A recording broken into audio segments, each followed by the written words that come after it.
Hello good morning student. तो कैसे हैं आप सभी का स्वागत है हमारे fantastic platform chalk and duster पे।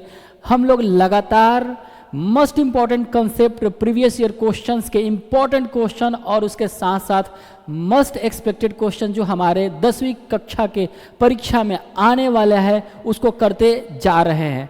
तो बच्चों हम लोग आ चुके हैं, हमारी गाड़ी आ चुकी है प्लेटफॉर्म नंबर 3 पे, जिसका नाम है linear equation in the two variable. Okay, pair of linear equation in the two variable आज हम लोग करेंगे कंप्लीट। ओके, और देखेंगे शानदार शानदार क्वेश्चन को। जैसे यहाँ सारा चीज हमने लिखवा दिया कि भाई हम लोग कर क्या रहे हैं, MIC, PYQ एंड MEQ। तो बच्चों आज हम पढ़ने जा रहे हैं pair of linear equation in two variable. Okay, तो आई होप कि आप अपना pen and paper, chalk and duster जो भी है, कलम एंड कॉपी लेके बैठ जाइए। इंपॉर्टेंट क्वेश्चन को ध्यान से जब बोलेंगे करने के लिए तो मेरे साथ साथ ही आप कीजिएगा। ओके, और जितने भी कंसेप्ट बताएंगे उसको रिवाइज करते रहना है। रिकॉलिंग जो होता है ना, रिकॉलिंग जो आप कीजिएगा ना, और रिकॉलिंग ही आपके मेमोरी को बढ़ाने में काफ़ी ज़्यादा काम करेगा। मतलब जो भी हम बता रहे हैं उसको आप एक शॉर्ट नोट्स के तौर पे बनाइए, ठीक है। इसके साथ ही साथ हम क्वेश्चन भी रखें ताकि क्या करेंगे कि कॉन्सेप्ट पढ़ने के बाद क्वेश्चन करेंगे तो क्वेश्चंस के थ्रू हमारा कॉन्सेप्ट याद हो जाएगा और फिर किस तरीके का क्वेश्चन हमारे एग्जाम में आएगा उस तरह के क्वेश्चन को भी हम लोग सॉल्व करेंगे। हालांकि क्वेश्चन तो हम लोग लाखों या अलग अलग टाइप के भी आ सकते हैं, लेकिन अगर कंसेप्ट को समझ लेते हैं भाई तो हम एग्जाम में आराम से क्वेश्चन करेंगे। तो without delaying let's get start today's lecture. तो भाई हमारे पास है pair of linear equation in the two variable में सबसे पहले लीनियर इक्वेशन क्या होता है, ये everybody know ax plus b बराबर 0 होता है। जहां पे ये जो होगा मेरा लीडिंग कोफिशिएंट होगा ये 0 नहीं होना चाहिए। ध्यान से ये ax plus b is equal to 0, जहां पे a मेरा 0 नहीं होना चाहिए, यही मेरा लीनियर इक्वेशन का फॉर्म होता है। इसे ध्यान में रखना। एग्जाम्पल यहां पे दे चुके हैं, ये भी दे चुके हैं, ये भी।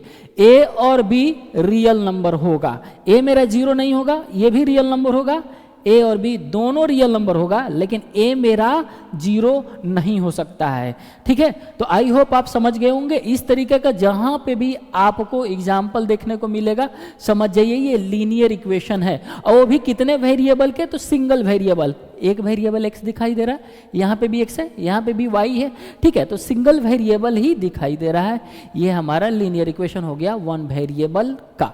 आगे बढ़ते हैं भाई, ठीक है, आगे बढ़ते हैं। Linear equation in two variable को देख लेते हैं, है ना, गौर से देखते रहिए, ठीक है। Linear equation in two variable, दो वेरिएबल का। ओके, तो कैसा फॉर्म होगा हमारा दो वेरिएबल के लीनियर इक्वेशन का, तो ax plus B Y plus C बराबर 0 ऐसे भी आप लिख सकते हैं, या फिर ax प्लस बी वाई बराबर c ऐसे भी लिख सकते हैं। दोनों में कंफ्यूज नहीं होने का, क्योंकि ये c अलग हो गया, ये c अलग हो गया। बोलिएगा कि सर ये दोनों तो c देखने में एक ही जैसा लग रहा है, नहीं भाई वो अलग अलग है, ठीक है। अगर आप नहीं समझ पा रहे तो आप इस तरीके से भी इसको लिख सकते हैं, ax plus B Y plus मान के चलिए ना c1, इस टाइप का भी लिख सकते हैं। अब सीधी सी बात है, एग्जाम्पल के थ्रू हम लोग समझते हैं। x माइनस 5y बराबर 3, 7x प्लस 3y बराबर 8, देख ले रहे हैं, 2x प्लस 3y प्लस 5, है ना। तो ये c हमारे एक कांस्टेंट है जो कि रियल नंबर से ही बिलोंग करेगा, b भी मेरा एक कांस्टेंट है जो कि रियल नंबर से ही बिलोंग करेगा, a भी मेरा एक कांस्टेंट है जो कि रियल नंबर से बिलोंग करेगा। लेकिन यहाँ खास ध्यान हम ये देंगे कि मेरा a और b दोनों एक ही साथ 0 नहीं होना चाहिए, ठीक है। तो हमारे पास ये हो गया linear equation in two variable का एग्जाम्पल। जहाँ कहीं भी आपको कुछ इस टाइप का सवाल देखने को मिल जाए समझ जाइएगा कि ये लीनियर इक्वेशन है। लीनियर इक्वेशन क्यों, क्योंकि वेरिएबल पे मैक्सिमम पावर, दोनों के दोनों वेरिएबल पे मैक्सिमम पावर 1 है, ठीक है। अब हम हमसे आपसे पूछे कि क्या ये 2x प्लस 3y बराबर 7x, क्या ये लीनियर इक्वेशन है दो वेरिएबल का? तो बिल्कुल आप बोल सकते हैं कि सर इसमें वेरिएबल कहाँ है, दो ठो वेरिएबल कहाँ है, अलग अलग दोनों होना चाहिए। तो सर एक x हो गया, एक y हो गया, ये भी तो x ही है। तो सर यहाँ वेरिएबल दो ही ठो है, तो इसलिए हम बोलेंगे कि ये मेरा लीनियर इक्वेशन है दो वेरिएबल का, ठीक है। और वो भी वेरिएबल पे मैक्सिमम पावर क्या है, 1 है। सुनो बाबू, इसको जब हम सॉल्व करेंगे तो -5 पे x प्लस 3y बराबर 0 होगा। अब देख लो ये आ गया मेरा ax plus by is equal to c के फॉर्म में आ गया, जहाँ पे a मेरा -5 होगा, b मेरा 3 होगा और c इज इक्वल टू 0 होगा। ठीक है, तो अब यहाँ कहीं भी फाइनल कैलकुलेशन बता रहे हैं ax plus by is equal to c type के इक्वेशन दिखे, समझ जाइएगा कि हमारा लीनियर इक्वेशन है दो वेरिएबल का। आई होप आप समझ चुके हैं। आगे बढ़ते हैं। ठीक है, सॉल्यूशन ऑफ इक्वेशन, अरे यार कोई भी इक्वेशन है, चाहे लीनियर इक्वेशन है, चाहे linear equation in two variable है, इसका सॉल्यूशन का मतलब क्या होता है, इक्वेशन के सॉल्यूशन का मतलब क्या होता है। तो भाई जो भी लीनियर इक्वेशन हमने दिया था, जैसे मान लो 3x - 1 बराबर 0, ठीक है, तो इसमें वेरिएबल क्या है भाई, तो वेरिएबल मेरा x है। क्या है बाबू, वेरिएबल मेरा x है। x का वैल्यू, वेरिएबल का वैल्यू क्या रखें, वेरिएबल का हम क्या वैल्यू रखें कि LHS बराबर RHS हो जाए।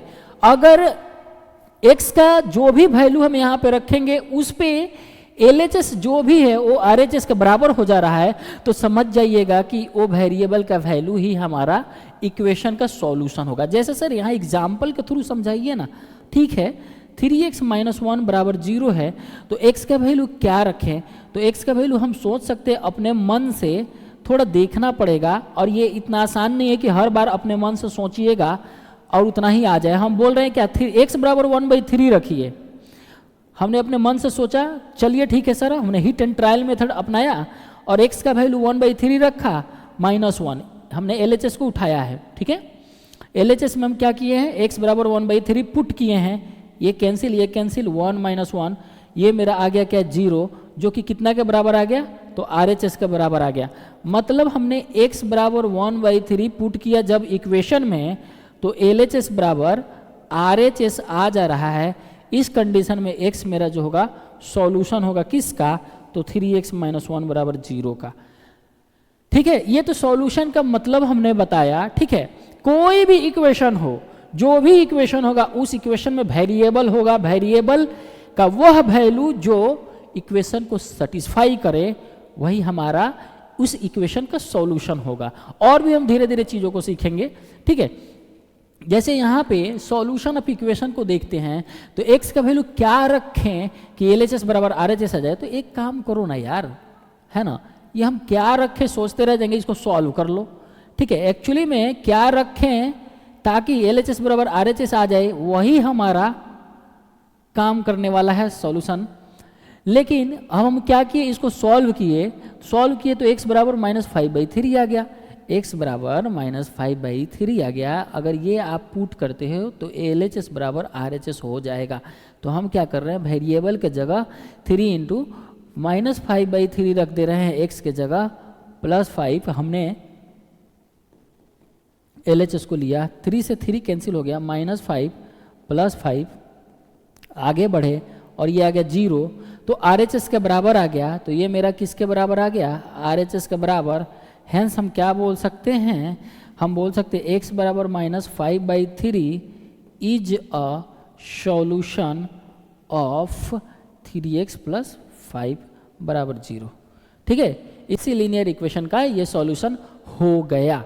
ओके, अब यहाँ पे देख ले रहे हैं हम क्या कि सर ये x + y बराबर क्या है, तो 3 है। इसको थोड़ा सा डिलीट कर देते हैं। अब फिर से एक बार ध्यान से देखते रहिएगा, क्योंकि हम 2-3 बार आपको बताएंगे x + y बराबर 3। तो हम क्या बताए कि सर ये इक्वेशन हो गया, ठीक है ना, 2 वेरिएबल का इक्वेशन है, लीनियर इक्वेशन इन 2 वेरिएबल है। इसमें वेरिएबल मेरा एक x है और दूसरा एक y है। इनका हम क्या वैल्यू रखें कि फाइनली LHS बराबर RHS हो जाए। बहुत सारा बच्चा सोच लिया होगा सर x का वैल्यू आप 2 रख दीजिए और y का वैल्यू 1 रख दीजिए। देखिए 2 + 1, ये मेरा क्या हो गया, LHS में हमने x का वैल्यू 2 रखा, y का वैल्यू 1 रखा, रखने के बाद ये क्या आ गया, 3 आ गया, जो कि RHS का बराबर आ गया। तो ये हमारा क्या बोल सकते हैं, हम बिल्कुल आसानी से बोल सकते हैं कि सर x बराबर 2 और y बराबर 1, ये मेरा क्या है, एक सॉल्यूशन हो गया। क्या हो गया, एक सॉल्यूशन हो गया किसका, तो एक सॉल्यूशन हो गया x प्लस वाई बराबर 3 का। और भी तुम रख सकते हो, जैसे x बराबर 1 रख सकते हो, y बराबर 2 रख सकते हो। यहाँ पर भी देखें तो हम क्या करेंगे, LHS को उठाते हैं x प्लस वाई को, और यहाँ x के जगह 1 रखते हैं, y के जगह 2 रखते हैं, ये मेरा 3 आ गया। और 3 किसके बराबर आ गया बाबू, तो RHS के बराबर आ गया।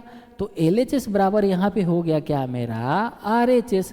किस पे आया ये LHS बराबर RHS, तो भाई x इज इक्वल टू 1 पे और y बराबर 2 पे, इसलिए ये भी मेरा एक क्या हो जाएगा, सॉल्यूशन हो गया किसका, तो pair of linear equation in the two variable x plus y बराबर 3 का।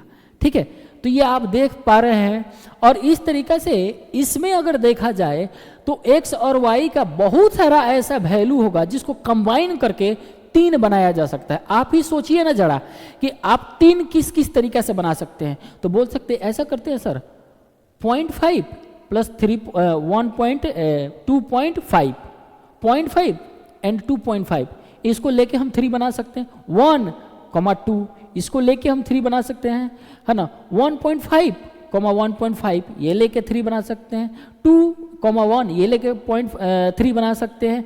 फिर ये भी बोल सकते हैं कि सर ऐसा करते हैं 0.25 और 2.75 इस दोनों को मिला के 3 बना सकते हैं। तो बहुत सारे तरीके हैं, है ना, बहुत सारे तरीके हैं जहाँ पे हम आराम से 3 को बना सकते हैं। तो x और y का वैल्यू क्या क्या रख सकते हैं जिससे 3 आए, तो बहुत सारे तरीके हैं। इसका मतलब यहाँ पे ये जो लीनियर इक्वेशन है 2 वेरिएबल का, इसका इन्फिनाइट सॉल्यूशन अभी आने वाला है, इन्फिनाइट सॉल्यूशन आएगा। तो आई होप कि आप समझ चुके होंगे कि किसी भी इक्वेशन का सॉल्यूशन कैसे निकाला जाता है। आगे बढ़ते हैं। ग्राफ ये इंपॉर्टेंट है भाई, थोड़ा गाड़ी हमारी तेजी से ही बढ़ेगी, ठीक है, तो ध्यान रखते रहना। Graph of linear equation is a straight line, ये पक्का याद रखना। लीनियर इक्वेशन का ग्राफ कैसा होता है, तो स्ट्रेट लाइन होता है। लीनियर इक्वेशन का ग्राफ कैसा होता है, तो स्ट्रेट लाइन होता है। सर ये लीनियर इक्वेशन कैसा देखने को मिलता है, अरे भाई कोई एक ऐसा इक्वेशन जिसमें वेरिएबल पे हाईएस्ट पावर क्या हो, 1 हो, वही मेरा लीनियर इक्वेशन होता है। ये भी वेरिएबल है ना, इस पे भी पावर क्या है, 1 है, और ये भी मेरा क्या होगा, लीनियर इक्वेशन होगा। लेकिन कितने वेरिएबल का हो जाएगा, 2 वेरिएबल का हो जाएगा। अब हम देख रहे हैं x माइनस वाई बराबर 3, ये भी मेरा लीनियर इक्वेशन ही है 2 वेरिएबल का। आई होप आपको ये बातें समझ में आई, ठीक है। तो अब हमें करना क्या है, तो भाई एक bar graph the linear equation is a straight line, इसको ध्यान में रखना है ना। लीनियर इक्वेशन का ग्राफ कैसा होता है, तो स्ट्रेट लाइन होता है। स्ट्रेट लाइन का मतलब बिल्कुल ऐसे सीधे होगा, ठीक है। ax plus B Y is equal to C, इसका ग्राफ जो होगा हमारा ये स्ट्रेट लाइन होता है, ठीक है। अब हम कैसे, तो थोड़ा सा बता दे रहे हैं भाई, यहाँ पे बता दे रहे हैं। एक ले लेते x माइनस वाई है ना, x ले लिए, y ले लिए, एक बक्सा टाइप का बनाते हैं। इसको ध्यान से समझिएगा क्योंकि ये ग्राफ खींचने को जरूर आपके एग्जाम में आएगा। ऐसे बनाएंगे 4 खूंटा जिसमें x और y लिखेंगे, बाकी यहाँ 3 बॉक्स जो रहेगा जिसमें अपने मन से x का वैल्यू क्या होगा, y का वैल्यू क्या होगा, इसको देखेंगे, है ना। हमने माना कि चलो x का वैल्यू हमने क्या रख दिया, 0 रख दिया, तो y का वैल्यू मेरा क्या निकल के आ गया, -3, इसमें रखेंगे। अपने मन से हमने रख दिया x का वैल्यू 0, तो y का वैल्यू -3 आ गया। अब अपने मन से हम रख रहे x का वैल्यू 1, तो 1 रखेंगे जब यहाँ पे, तो y का वैल्यू कितना निकल के आएगा, तो 1 - 3 बराबर y इज इक्वल टू -2 निकल के आ जाएगा। फिर x का वैल्यू हम रखेंगे 2, तो y का वैल्यू मेरा आएगा कितना, -1, ठीक है। इस तरीका से हमारा 3 ठो क्या निकालेंगे, सॉल्यूशन निकाल लेंगे। x और y का ये 3 ठो सॉल्यूशन हम लोग निकाल लेंगे। अब क्या करेंगे, तो एक लेंगे, एक ग्राफ पेपर हमें जरूर मिलेगा, लेकिन हम यहाँ पे रफली खींच दे रहे हैं आपको। ये हो गया आपका x एक्सिस, ये x एक्सिस हो गया, ये हमारा हो गया y एक्सिस, ओके। ये मेरा जहाँ पे दोनों x एक्सिस और y एक्सिस कटता है उसको ऑरिजिन बोलते हैं। ये 0 1 2 3 4 5 ऐसे ले लिए। फिर इसके बाद हम ऊपर यहाँ चलते तो 1 2 3 4 ये हो गया। फिर y का वैल्यू यहाँ पे हम क्या रखेंगे, ये नीचे जाएंगे तो -1, -2, -3, -4 etc ऐसे बढ़ते जाएंगे। फिर इधर 0 से पीछे -1, -2, -3 आगे। ठीक है, तो x का वैल्यू एक पॉइंट, ये तो ड्रॉ सबको करने आता है, ये मुझे उम्मीद है ना। q मान लेते हैं इसको 1, -2 को, और r को सॉरी ये इस पॉइंट को हम लोग मानते हैं r 2, -1। अब हम प्लॉट करते हैं, x का वैल्यू 0, -3, 0 x का वैल्यू और y का वैल्यू -3 है ना। तो ये हमारा एक पॉइंट बन गया। ओके, फिर q ले लेते हैं, तो ये 1, -2 है, x का वैल्यू 1, y का वैल्यू -2, यहाँ पे हम लोग आ गए। ठीक है, फिर x का वैल्यू 2, -1, x का वैल्यू 2, -1 है, ये हमने ले लिया। x का वैल्यू 2, -1 है ना, यहाँ पे ये हो गया। अच्छा, ये थोड़ा नीचे हो गया है। ठीक है, यहाँ पे हमने फिर लिया क्या, यहाँ पे। ओके, तो P पॉइंट हो गया ये वाला, ये Q पॉइंट हो गया और ये R पॉइंट हो गया। इन तीनों को हम लोग मिला देंगे और आगे बढ़ा देंगे। इससे हमारा जो मिल रहा है ये ग्राफ, ये क्या है, ग्राफ है लीनियर इक्वेशन का, जो कि क्या है, स्ट्रेट लाइन है। क्या है, स्ट्रेट लाइन का ग्राफ हो गया, स्ट्रेट लाइन है। और किसका ग्राफ हो गया, तो x - y = 3 का। ठीक है, आई होप कि आप समझ गए होंगे। अभी और भी आएगा, pair of linear equation in 2 variables, pair of linear equation in 2 variable. तो ये दोनों के दोनों लीनियर इक्वेशन है, पेयर में है, जोड़ा में है। ठीक है, ये हो गया। और इसी पे हमने एक एग्जाम्पल यहाँ पे दिया है कि देखिए स्टैंडर्ड फॉर्म में है ये हमारा, किस में है भाई, स्टैंडर्ड फॉर्म है किसका, तो लीनियर इक्वेशन का, linear equation in 2 variable standard form में है ये। ठीक है, किसमें, स्टैंडर्ड फॉर्म में। अब भाई एक और बात ध्यान से देखो कि ये पेयर में रखे हैं हमने। ठीक है, अब उसी पे एक एग्जाम्पल है यहाँ पे कि चलिए ये देखिए, तो क्या है, 3x + 5y है ना। अब हम C1 यहाँ पे लिखे, जबकि ये इधर है, तो इसको इधर लेके आओ, LHS में लेके आओ, तो यहाँ प्लस लिखो, और जब इधर +7 इधर आएगा तो -7 हो जाएगा, बराबर 0, 1 हो गया। फिर ये 2x प्लस यहाँ कुछ नहीं है तो 1 × y है, प्लस इस 3 को इधर लेके आओ LHS में, तो ये आ जाएगा -3 = 0। अब यहाँ पे हम देख पा रहे हैं कि a1 बराबर मेरा कितना हो रहा है, 3, b1 बराबर कितना हो जा रहा है, 5, और c1 बराबर कितना हो जा रहा है, -7। जबकि a2 बराबर यहाँ पे कितना हो रहा है, 2, b2 बराबर ओ भी 2, 1, c2 बराबर हो जा रहा है -3। तो अब देख पा रहे हैं यहाँ से मैच कर रहे हैं, तो कोफिशिएंट हम लोगों ने क्या किया है, निकाल लिया है। ओके, और ये हमारा क्या हो गया, तो स्टैंडर्ड फॉर्म में पेयर ऑफ लीनियर इक्वेशन। तो जब भी लीनियर इक्वेशन का पेयर होगा तो ऐसे दिखाई देगा। ठीक, आगे बढ़ते हैं। अच्छा, पेयर ऑफ लीनियर इक्वेशन आ गया तो हम इसको सॉल्व कैसे करेंगे। ठीक है, क्या क्या कंडीशन होता है सॉल्व करने का। ठीक है, कब सॉल्यूशन आता है कब नहीं आता है ना, उसको देखेंगे।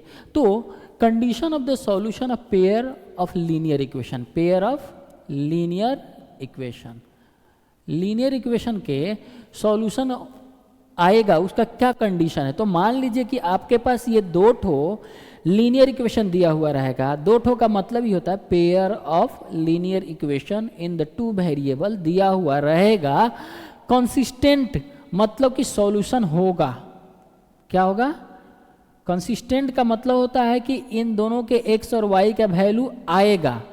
ठीक है, जबकि इनकॉन्सिस्टेंट का मतलब होता है, इनकॉन्सिस्टेंट का मतलब होता नहीं, सॉल्यूशन नहीं आएगा, मतलब x का कोई ऐसा वैल्यू नहीं होगा जो कि इन दोनों पेयर ऑफ लीनियर इक्वेशन को सेटिस्फाई करेगा, है ना। आराम से एग्जाम्पल के थ्रू भी हम समझेंगे। अभी इस थ्योरी को समझ लेते हैं, ध्यान दो।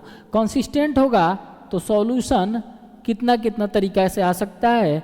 तो एक की यूनिक सॉल्यूशन आ सकता है, मतलब x और y का सिर्फ और सिर्फ एक ही वैल्यू आएगा, दूसरा कि x और y का बहुत सारा वैल्यू आएगा, मेनी सॉल्यूशन आएगा, है ना, मेनी सॉल्यूशन आएगा। और इनकंसिस्टेंट का मतलब क्या हुआ कि भाई कोई सॉल्यूशन नहीं आएगा, मतलब नो सॉल्यूशन, नो सॉल्यूशन। ठीक है, फिर से गौर से देखो, pair of linear equation the two variable, इस लीनियर इक्वेशन को ध्यान से देखना, है ना। जब भी यूनिक होगा, है ना, यूनिक होगा तो क्या होने वाला है, जब यूनिक सॉल्यूशन होगा तो ध्यान से देखना भाई कि क्या होगा, है ना। एक बार हम लिख दे रहे हैं फिर से, a1x plus b1y plus c1 बराबर 0, ये मेरा लीनियर इक्वेशन हो गया 1।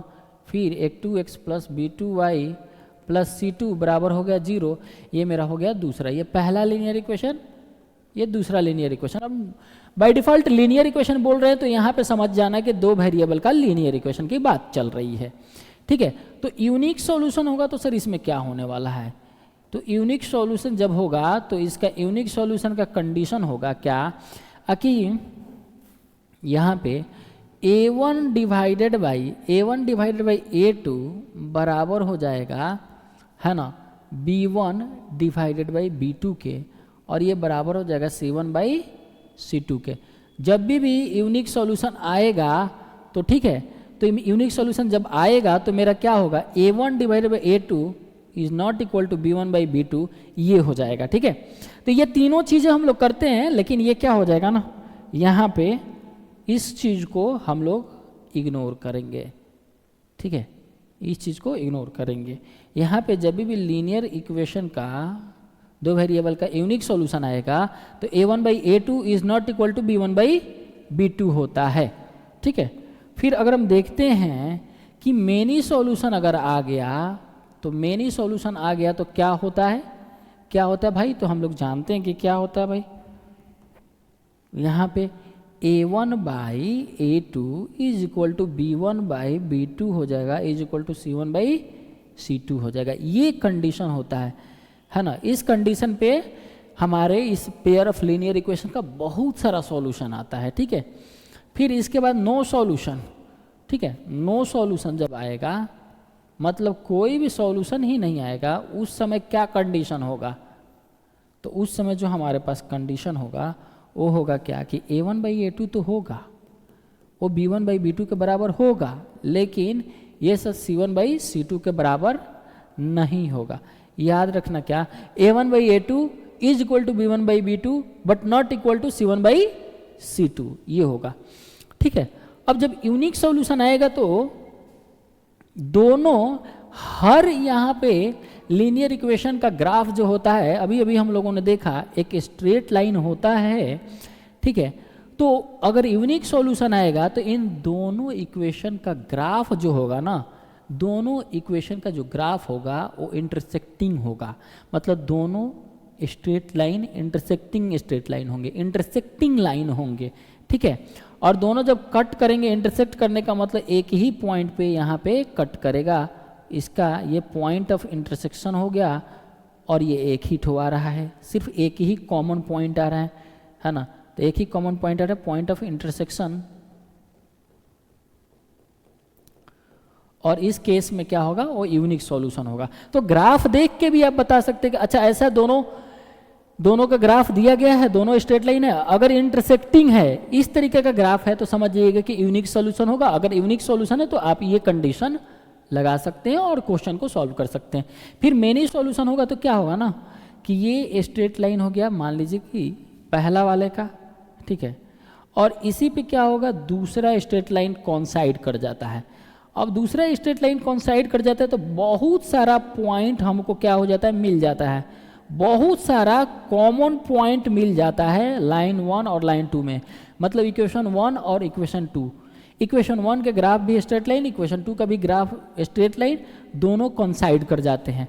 दोनों कॉन्साइड कर जाते हैं तो बहुत सारा ही हमारे पास क्या हो जाता है, ये मिल जाता है, सॉल्यूशन मिल जाता है। जैसे ये एक स्ट्रेट लाइन हुआ, अब क्या हुआ, ये कॉन्साइड कर रहा है, तो हम कॉन्साइड कर रहे हैं तो ऐसे तो दिखा नहीं पाएंगे, इसी पे ऐसे दिखा दे रहे कि कॉन्साइड किया, और जैसे ही ये कॉन्साइड किया तो समझ जाइए कि ये लाइन इस लाइन को बहुत सारे पॉइंट पे कट कर रहा है, इसलिए इन्फिनाइटली मेनी सॉल्यूशन होता है जिसकी कंडीशन ये होती है और इसका ज्योमेट्रिकल इंटरप्रिटेशन इस तरीक़ा से होगा, ठीक है। नो सॉल्यूशन में क्या होगा कि दोनों के दोनों स्ट्रेट लाइन एक दूसरे को काटेगा ही नहीं, बिल्कुल नहीं काटेगा, मतलब पैरेलल हो जाता है। तो यहाँ पे क्या हो जाएगा, इंटरसेक्टिंग हो जाएगा, इंटरसेक्टिंग लाइंस हो जाएंगे, ये भी ध्यान में रखिएगा। यहाँ पे क्या हो जाएगा, दोनों लाइन कोइंसिडेंट कर जाएगा, कोइंसिडेंस हो जाएगा, कोइंसिडेंट लाइन हो जाएगा दोनों के दोनों, ठीक है। फिर यहाँ पे क्या हो जाएगा, पैरेलल लाइन हो जाएगा, पैरेलल लाइंस हो जाएगा, ठीक है। तो ये आपने देख लिया। इस स्लाइड को बड़ा गौर से समझिएगा, ध्यान से समझिएगा, क्योंकि यहाँ से तो क्वेश्चन पूछा ही जाता है, ठीक है। आगे बढ़ते हैं और इस पे देखते हैं क्या, तो कुछ क्वेश्चन को, ठीक है। पहला सवाल है कि if the system of equation 3x plus y is equal to 1 and 2k minus 1 into x plus k minus 1 into y is equal to 2k plus 1 is inconsistent, then k is equal to what? बोल रहा है कि दोनों pair of linear equation है, pair of linear equation है, ये क्या है, इनकॉन्सिस्टेंट है। तो अगर इनकॉन्सिस्टेंट है मतलब दोनों लाइन एक दूसरे को नहीं काटेगा, नहीं काटेगा तो पैरेलल होगा, पैरेलल होगा तो किस कंडीशन पे, तो इस कंडीशन पे। तो चलिए पहले हम उसको लिख लेते हैं, है ना। हमारे पास दिया क्या है, गिवन है, पहला लाइन L1 मान के चलते हैं, क्या है 3x प्लस वाई, इसको स्टैंडर्ड फॉर्म में लिख लेते हैं, इधर लेके आ जाते हैं, +1 इंटू -1 बराबर 0। फिर सेकेंड वाला L2 को, लाइन L2 को लिखेंगे, है ना, इक्वेशन को इस तरीक़े से हमने माना क्या, 2k -1 into x plus k -1 into y minus of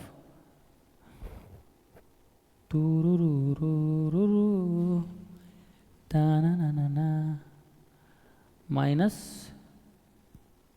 इधर आएगा तो माइनस होगा ही, रुक जा, थम जा, ठीक है। इधर हम लेके आते हैं और इसको करते क्या है, माइनस ऑफ 2k प्लस 1, ठीक है, बराबर 0। ये हो गया हमारे पास, ठीक। अब इनकंसिस्टेंस है ना, तो हम इसको क्या बोल सकते हैं, ये 1 हो गया, ये 2। हमारे पास we have pair of linear equation in 2 variables,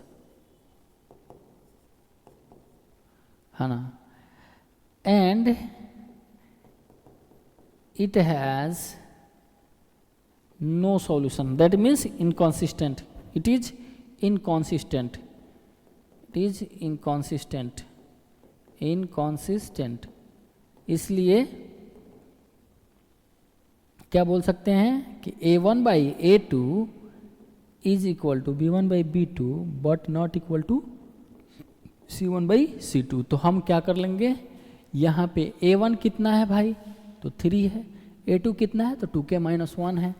आगे बढ़ते हैं, a1 है 3 और a2 है हमारे पास 2k - 1 is equal to b1 है 1, यहाँ y के साथ मल्टीप्लिकेशन में 1 है तो 1 डिवाइडेड बाई b2 है k - 1। बस हमें k का वैल्यू निकालना है, इसको छोड़ देना है, k का वैल्यू यहाँ से सॉल्व करके निकाल सकते हैं। ये क्रॉस मल्टीप्लिकेशन करोगे तो 3k - 3 हो जाएगा, इधर से इसको करेंगे तो 2k - 1 हो जाएगा, 3k यहाँ पे 2k इधर आएगा तो k और ये इधर 3 - 1, k is equal to 2।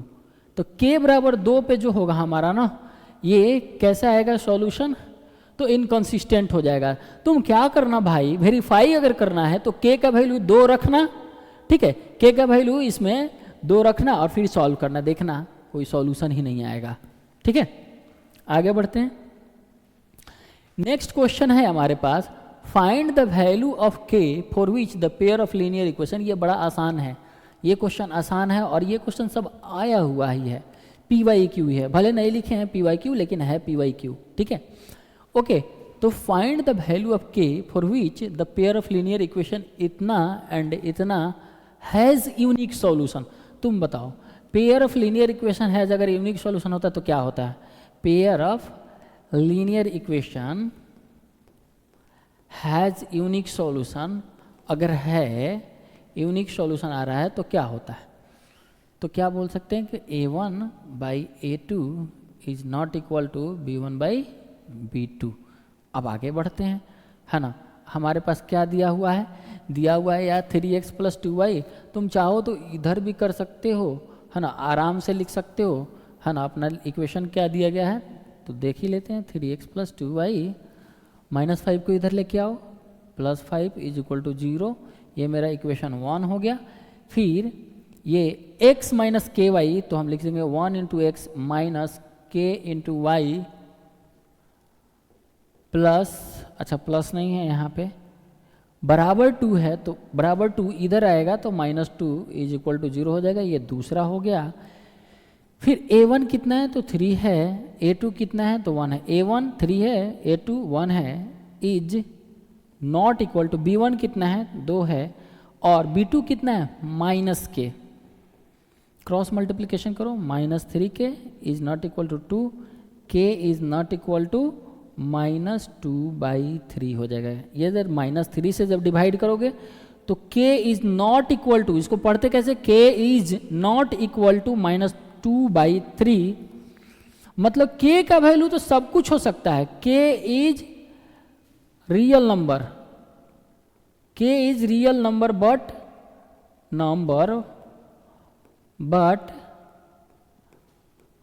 Not equal to -2/3। देखो k का वैल्यू सब कुछ होगा, सारा रियल नंबर होगा, लेकिन -2/3 नहीं होना चाहिए। तो सर ये तो आपने लिख दिया, ठीक है। आगे बढ़ते हैं ऐसे, और हम इसको बोलते हैं कि k हमारा क्या होगा, रियल नंबर को डिनोट करते हैं, नंबर सिस्टम में आप लोगों ने पढ़ा होगा r से, और ये नहीं होना चाहिए, मतलब ऐसे डिनोट किया जाता है, नहीं होना चाहिए क्या, तो -2/3 नहीं होना चाहिए। ऑल रियल नंबर होगा लेकिन -2/3 नहीं होना चाहिए। ऑप्शन हमारा होगा ए, ठीक है। तो ये हमारा आंसर हो जाएगा। ओके, आगे बढ़ते हैं। और ये आप लोगों के लिए है इन्फिनाइटली मेनी सॉल्यूशन पे k का वैल्यू या p का वैल्यू जो भी है, यहाँ पे वेरिएबल p का वैल्यू हमें निकालना है। इन्फिनाइटली मेनी सॉल्यूशन है, ये आप लोग अभी करके दिखाइए, बिल्कुल बैठे बैठे धूप में बैठे बैठे आराम से निकाल के दिखाइए, ठीक है। क्योंकि मौसम अभी शानदार चल रहा है। ओके, थोड़ा ठंडा थोड़ा गर्मी, आराम से बैठिए धूप में, एग्जाम का मौसम है, आराम से इसको निकाल के बनाइए, ठीक है। आगे बढ़ते हैं। अच्छा, बोल दे रहा है क्या कि method to solve the pair of linear equation in 2 variable, 2 variable के लीनियर इक्वेशन को सॉल्व कैसे करेंगे। तो वो तो कंडीशन था, पिछला वाला तो कंडीशन था कि किस कंडीशन पे सॉल्यूशन आएगा या फिर नहीं आएगा। अब अगर सॉल्यूशन आ रहा है तो किस मेथड से हम सॉल्यूशन निकालेंगे, क्योंकि हर बार वेरिएबल के वैल्यू को अपने मन से तो रखने नहीं जाएंगे कि क्या रखें कि 0 हो जाए। तो कुछ ना कुछ तो तरीका होना चाहिए ना, जिसके थ्रू हम क्या कर पाएँ, pair of linear equation in 2 variable को सॉल्व कर पाएँ। तो उसके लिए मेरे पास 2 तरीका है, एक की है अलजेब्राइक मेथड और दूसरा है ग्राफिकल मेथड, ठीक है। और दोनों के दोनों इम्पॉर्टेंट है। वही पोर्शन यहाँ पे लिया गया जो आपके एग्जाम में भारी संभावना है कि आएगा ही आएगा, यहाँ से क्वेश्चन बनेगा ही बनेगा। इसलिए कि आप लोग बस ध्यान से देखते रहिए, इसीलिए ध्यान से देखते रहिए। अलजेब्राइक मेथड, अलजेब्राइक मेथड में मेरा पहला मेथड आता है सब्स्टिट्यूशन मेथड, दूसरा आता है एलिमिनेशन मेथड, और तीसरा एक था क्रॉस मल्टीप्लिकेशन मेथड जो सिलेबस से हटा दिया गया है। इसलिए हम क्या करेंगे कि सिर्फ इस दोनों मेथड को ही पढ़ेंगे, इस दोनों मेथड से ही हम लीनियर इक्वेशन का सॉल्यूशन निकालना सीखेंगे। फिर आखिरी है ग्राफिकल मेथड, और ग्राफिकल मेथड में जब से मैंने पहले ही एक linear equation in the 2 variable का ग्राफ खींच के दिखा दिया है। अगर फिर भी किसी बच्चा को समझ में नहीं आया है तो आने वाले स्लाइड में हम इसी चैप्टर में बताएंगे। तो धैर्य बनाए रखें, ध्यान से देखें, समझते रहें, ठीक है। सबसे पहले अलजेब्राइक मेथड से हम पेयर ऑफ लीनियर इक्वेशन को सॉल्व करना सीखते हैं और उसमें भी सब्स्टिट्यूशन मेथड का हेल्प लेते हैं, ठीक है। पहला क्वेश्चन है यहाँ पे कि सॉल्व कीजिए इस दोनों इक्वेशन को, वो भी कैसे, तो सब्स्टिट्यूशन मेथड से। चलो भाई शुरू करते हैं। ओके, ठीक है, सॉल्यूशन लेते हैं। यहाँ पे है 2x plus 3y is equal to 11, पहला इक्वेशन। दूसरा इक्वेशन है भाई 2x माइनस 4y बराबर माइनस 24। थोड़ा अपना दिमाग भी लगाना है, थोड़ा चालाकी भी करना है।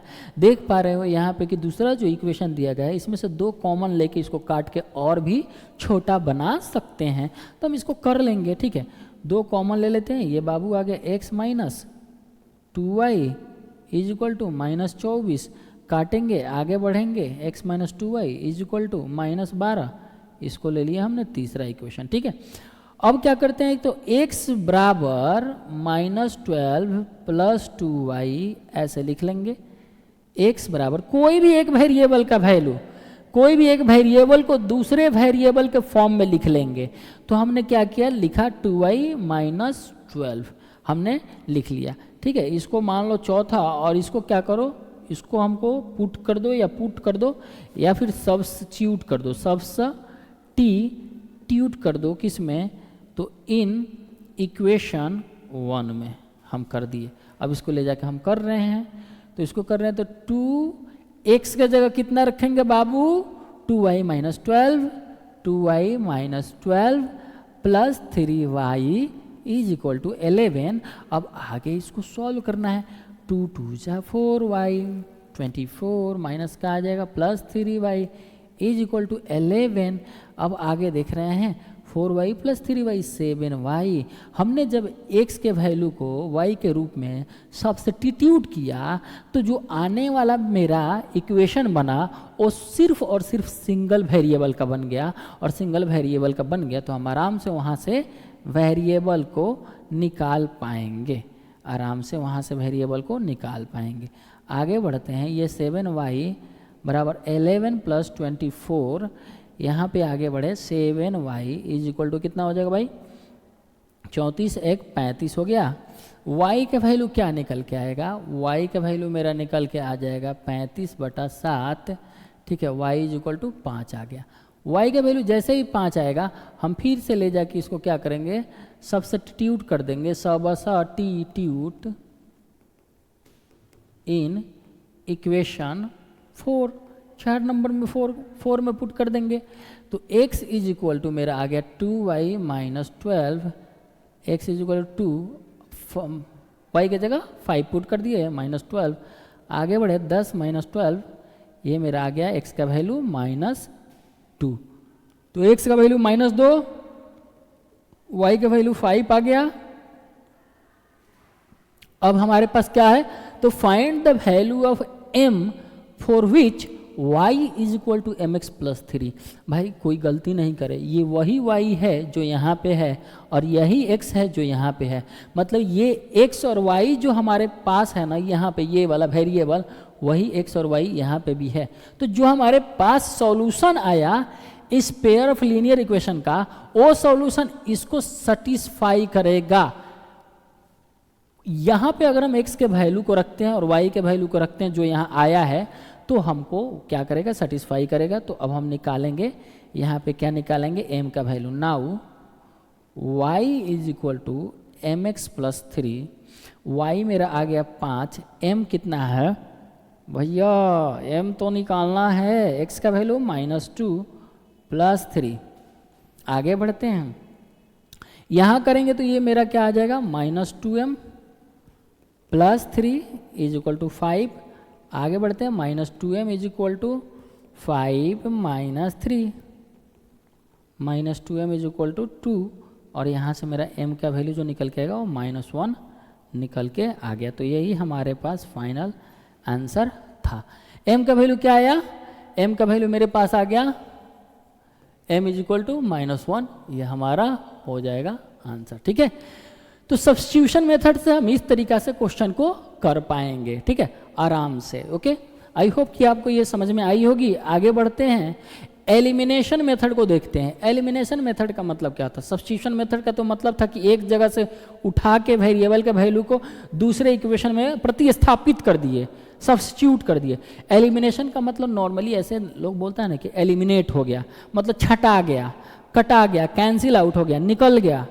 ठीक है, रिमूव कर देना। तो एलिमिनेशन मेथड में हम लोग क्या करते हैं, सीधी सी बात है, सीधे क्वेश्चन से हम लोग सॉल्व करते हैं। ओके, और देखते हैं, बोल रहा form a pair of linear equation. आप एक लीनियर इक्वेशन बनाइए for the following problem. Problem यहाँ पे दिया गया है, and find its solution by elimination method.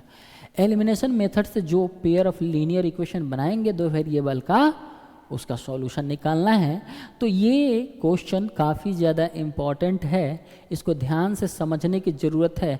मैं क्या बता रहा था कि जो भी कंसेप्ट बता रहे हैं उसको ध्यान से अगर आप समझोगे भाई, तभी कोई नया सवाल भी आ जाएगा, नया प्रॉब्लम भी आ जाएगा, तो आप उसको सॉल्व कर पाओगे। ठीक है, तो अब देखते हैं कि यहाँ पे क्या दिया गया है। सॉल्यूशन हम लोग लेते हैं, सॉल्यूशन निकालते हैं।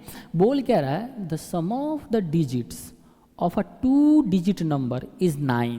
Okay, sum of the digits, digits का सम, लेकिन किस तरीका के, कोई संख्या दिया गया होगा तब ना उसमें डिजिट्स होगा।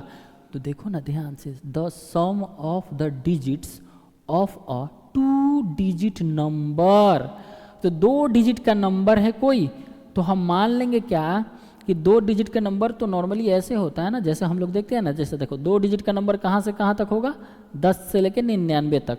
10 से भी हो गया तुम्हारा, 11 भी हो गया, 12 भी हो गया, 13 भी हो गया, 14 भी हो गया, एंड सो ऑन ऐसे करते गए हैं, 50, 51, 54 etc, ये सब हो गया, और अप टू कहाँ तक जाएगा, 99 तक। तो हम क्या कर सकते हैं, जैसे मान लो एक 54 ले रहे हैं, और हम यहाँ पे देख रहे हैं ये 2 डिजिट का नंबर है, एक्चुअली में एक्स वाई के फॉर्म में। इसको हम कैसे स्थानीय मान निकालेंगे, तो क्या लिख पाएंगे बाबू, 4, और यहाँ दहाई के जगह पे है, टेंस प्लेस पे 10 × 5 है। हम लोग क्या लिखते हैं, 10 × 5 + 4, ये लिखते हैं ना। सिमिलरली अगर x और y है तो ये वंस प्लेस पे होगा y, और टेंस प्लेस पे होगा 10 × x। तो हम x और y को, x y से बना हुआ, ये दोनों डिजिट है, इनसे बना हुआ number 10x + y expanded form में हमने लिख दिया। इसी को ध्यान में रखना है, क्योंकि हम इसका यूज नहीं कर पाते हैं, इसका यूज करेंगे। ठीक है, इसका यूज करेंगे। तो मेरा क्या हो जाएगा, 2 डिजिट का नंबर हो गया, तो ये ओरिजिनल मान लेंगे। 2 डिजिट नंबर्स, 2 डिजिट्स नंबर्स जो मेरा आएगा किस फॉर्म में आएगा, ये मेरा ओरिजिनल नंबर हो गया। ठीक है, ओरिजिनल नंबर, और ये होगा मेरा क्या, तो 10x + y के रूप में होगा। ठीक है, अब हमने देखा क्या कि डिजिट किस तरीका से है, तो एक्स वाई के फॉर्म में है। किस फॉर्म में है, डिजिट एक्स वाई के फॉर्म में है ना। अगर अकॉर्डिंग टू क्वेश्चन देखा जाए तो sum of the digit x + y = 9 होगा, ये पहला इक्वेशन होगा। ओके, ठीक है, ठीक है। अब हम यहाँ पे और एक चीज़ को देख ले रहे हैं बाबू, कि जैसे ये इंटरचेंज होगा, जैसे डिजिट इंटरचेंज होगा, तो देखो खेल क्या होगा, जैसे डिजिट इंटरचेंज होगा तो गेम हो जाएगा y × x। क्या दिक्कत है, ये 54 था, अब 4 और 5 हो गया, तो अब ये वंस प्लेस पे 5 आ गया, और टेंस प्लेस पे मेरा 4 आ गया। तो 10 × 4 + 5 हम लिख लेंगे। सिमिलरली जब हम इसको चेंज करेंगे तो ये मेरा वंस प्लेस पे x आ जाएगा, और टेंस प्लेस पे y आ जाएगा। इसको जोड़ेंगे तो 10y + x हो जाएगा भाई। ठीक है, तो ये याद रखना, आफ्टर इंटरचेंज अगर हम डिजिट को इंटरचेंज कर देना तो मेरा नंबर ये हो जाएगा, न्यू नंबर, है ना। तो आफ्टर इंटरचेंजिंग द डिजिट, क्योंकि ऐसे अक्सर सवाल पूछा जाता है, after interchanging the digits, new number = हो जाएगा 10y + x। आगे बढ़ते हैं। अब दो डिजिट के नंबर में डिजिट्स का सम 9 दिया है, ऑल्सो 9 टाइम्स दिस नंबर। कौन सा नंबर, दिस नंबर, तो 2 डिजिट का नंबर, और 2 डिजिट का नंबर कौन सा है, ये वाला, ये ध्यान देना है। ठीक है, ये वाला। तो बोल क्या रहा है, also 9 times this number, 9 times कौन सा number, this number, original number, ये वाला 10x + y, 9 times this number = twice the number obtained by reversing the order of the digit. Digit को हम जब रिवर्स कर दे रहे हैं तो जो हमारा नंबर्स आ रहा है उसके ट्वाइस के बराबर है, 10y प्लस एक्स के बराबर है। हमें फाइंड द नंबर निकालना। तो पहला इक्वेशन मिल गया है। अब इसमें गुना करते हैं। ये हो जाएगा हमारे पास कितना, 90x plus 9y is equal to यहाँ पे हो गया 20y प्लस 2x। ये मेरा कितना हो गया, ये मेरा हो जाएगा 88x, है ना। और इधर आए तो ये कितना हो गया, तो 20y माइनस 9y। आगे बढ़ते हैं तो 88x is equal to 11y। और देखिए y इज इक्वल टू क्या हो गया, तो 88x डिवाइडेड बाई 11, है ना। ये आप यहाँ से कीजिएगा तो ये हो जाएगा 8x, y बराबर 8x। ये दूसरा इक्वेशन आ गया। अब दूसरा इक्वेशन आ गया यहाँ पे, ठीक है। अब हम क्या करें, तो एक की हो गया भाई x plus y is equal to 9, और दूसरा 8x, इसको इधर लेके आइए, minus y is equal to 0 हुआ। अब एलिमिनेशन मेथड से क्या करेंगे, तो ये देखो प्लस वाई है, ये माइनस वाई है, यहाँ पे प्लस वाई है, ये माइनस वाई है, प्लस वाई है, माइनस वाई है। ये हमारा क्या हो जाएगा, कैंसिल आउट हो जाएगा, ये कट जाएगा, एलिमिनेट हो जाएगा। फिर हमारे पास क्या बचेगा भाई, फिर हमारे पास बच जाएगा, ये कैंसिल हो गया। तो हम क्या कर रहे हैं, ऐड कर दे रहे हैं। पहला इक्वेशन ये हमारा हो गया, और इसी को मॉडिफाई किए हमने, यहाँ पे मॉडिफाई किया 8x माइनस वाई बराबर 0। ये दूसरा इक्वेशन हो गया, इसको दूसरा ही मानिए, ठीक है। इसको अब हमारे पास ये क्या हो गया, ये कैंसिल आउट हो गया, तो ये हो गया, ऐड कर दे रहे हैं। ऐड किए तो ये दोनों एलिमिनेट हो गया, 8x और प्लस x 9x, 9 प्लस 0 को ऐड करेंगे 9, x बराबर मेरा आ गया 1, x का वैल्यू आ गया 1। अब हम क्या कर सकते हैं, x का वैल्यू जब 1 आ गया तो इसमें हम ले जाके किसी भी इक्वेशन में पुट कर देंगे। तो x plus y is equal to 9, x का वैल्यू 1 है, इंटू वाई प्लस वाई बराबर 9। अब y इज इक्वल टू कितना हो गया, तो 9 minus 1, y is equal to 8 हो गया। तो x का वैल्यू मेरा आ गया 1, y का वैल्यू आ गया 8। ये हमारा सॉल्यूशन आ गया एलिमिनेशन मेथड से, ठीक है, ओके। अब यही बात थोड़ा सा ध्यान में रखना है ना, कि एलिमिनेशन मेथड से कैसे सॉल्व करते हैं, ये हम लोगों ने देख लिया। एक और सवाल है जो कि हम एलिमिनेशन मेथड से ही सॉल्व करेंगे, ताकि आपके कंसेप्ट और क्लियर हो जाए। देखो भाई, ये इक्वेशन 1 दिया है और ये इक्वेशन 2 दिया है। अब यहाँ पे हमें करना क्या होता है एलिमिनेशन मेथड में, यहाँ तो हम देख पा रहे थे कि दोनों इक्वेशन का, यहाँ पे दोनों का कोफिशिएंट 1 था, यहाँ पे भी 1 ही था, साइन चेंज हुआ था, यहाँ 1 था, यहाँ -1 था, यहाँ 1 था, यहाँ -1 था। तो सेम लगभग मैग्नीट्यूड दोनों का सेम था, यहाँ पे 1 था, -1 था। तो हमने क्या किया, कट कर दिया सीधे। लेकिन यहाँ दोनों का सेम नहीं है ना। किसी भी हम वेरिएबल के कोफिशिएंट को पहले सेम करेंगे। तो यहाँ पे पहला इक्वेशन हो गया, ये दूसरा इक्वेशन हो गया। इसमें सॉल्व करने के लिए क्या करते हैं, सेम करते हैं कोफिशिएंट को। किसी भी वेरिएबल के कोफिशिएंट को सेम करेंगे। तो y के वेरिएबल को ही हम सेम करना चाहते हैं, तो दूसरा इक्वेशन का y का कोफिशिएंट 4 है, तो उसको 4 से गुना करेंगे। और पहला इक्वेशन का कोफिशिएंट क्या है, यहाँ पे 3 है, y का कोफिशिएंट क्या है, 3 है। तो हम इस 3 से दूसरे इक्वेशन में मल्टीप्लाई करते हैं। अब देखिए क्या होने वाला है, यहाँ ये 4 से मल्टीप्लाई करने का मतलब हर टर्म को गुना करेंगे 4 से। 4 दूना के 8x प्लस 4 3 जा 12y बराबर 4 5 20, मतलब 4 5 जा 20 हो जाएगा, ठीक है। फिर यहाँ पर देखिए क्या हो जाएगा, 3 3 जा 9x, 4 3 जा 12y और 8 3 जा 24। अब क्या बताइए, जोड़ दें इन दोनों को जोड़ देंगे तो कट जाएगा, कोई एलिमिनेट हो पाएगा, बताइए एलिमिनेट हो पाएगा? नहीं सर, एलिमिनेट नहीं हो पाएगा। क्या करना पड़ेगा, घटाना पड़ेगा। हमने घटाया तो हर जगह क्या किया है, साइन चेंज किया है, ये हमारा कैंसिल आउट हो जाएगा, है ना। अब देख लिए यहाँ पे ये प्लस 12y है, अब हमने घटाया तो ये मेरा माइनस का 12y हो जाएगा। अरे नॉर्मली ऐसे भी तुम घटा सकते हो, 8x प्लस 12y है ना।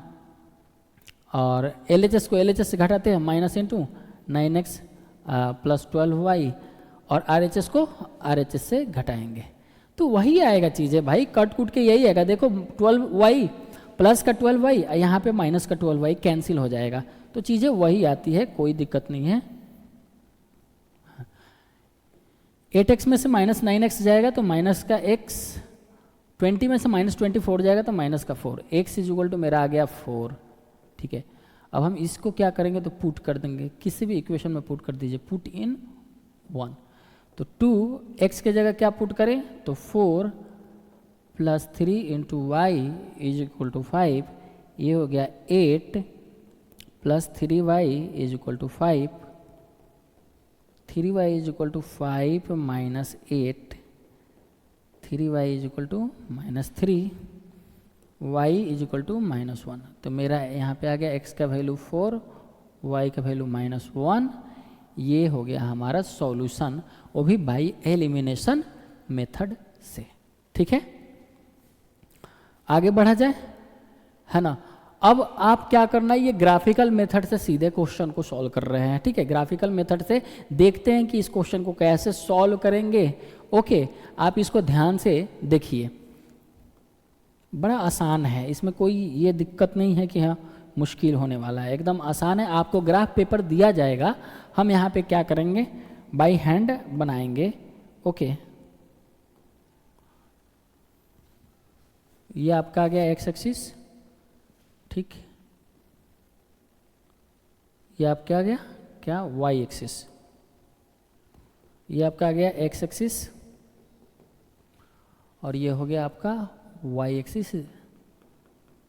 ठीक, आपको सबसे पहले करना क्या है, तो भाई करना ये है कि पहला जो है आपका इक्वेशन, इसके लिए भी एक बॉक्स बनाएंगे, और दूसरा जो इक्वेशन है उसके लिए भी एक बॉक्स बना लेंगे। यहीं पे हमने बना लिया, ये x कॉमा, ये x एंड y हो गया, ये भी x एंड y हो गया, 1 2 3 1 2 3।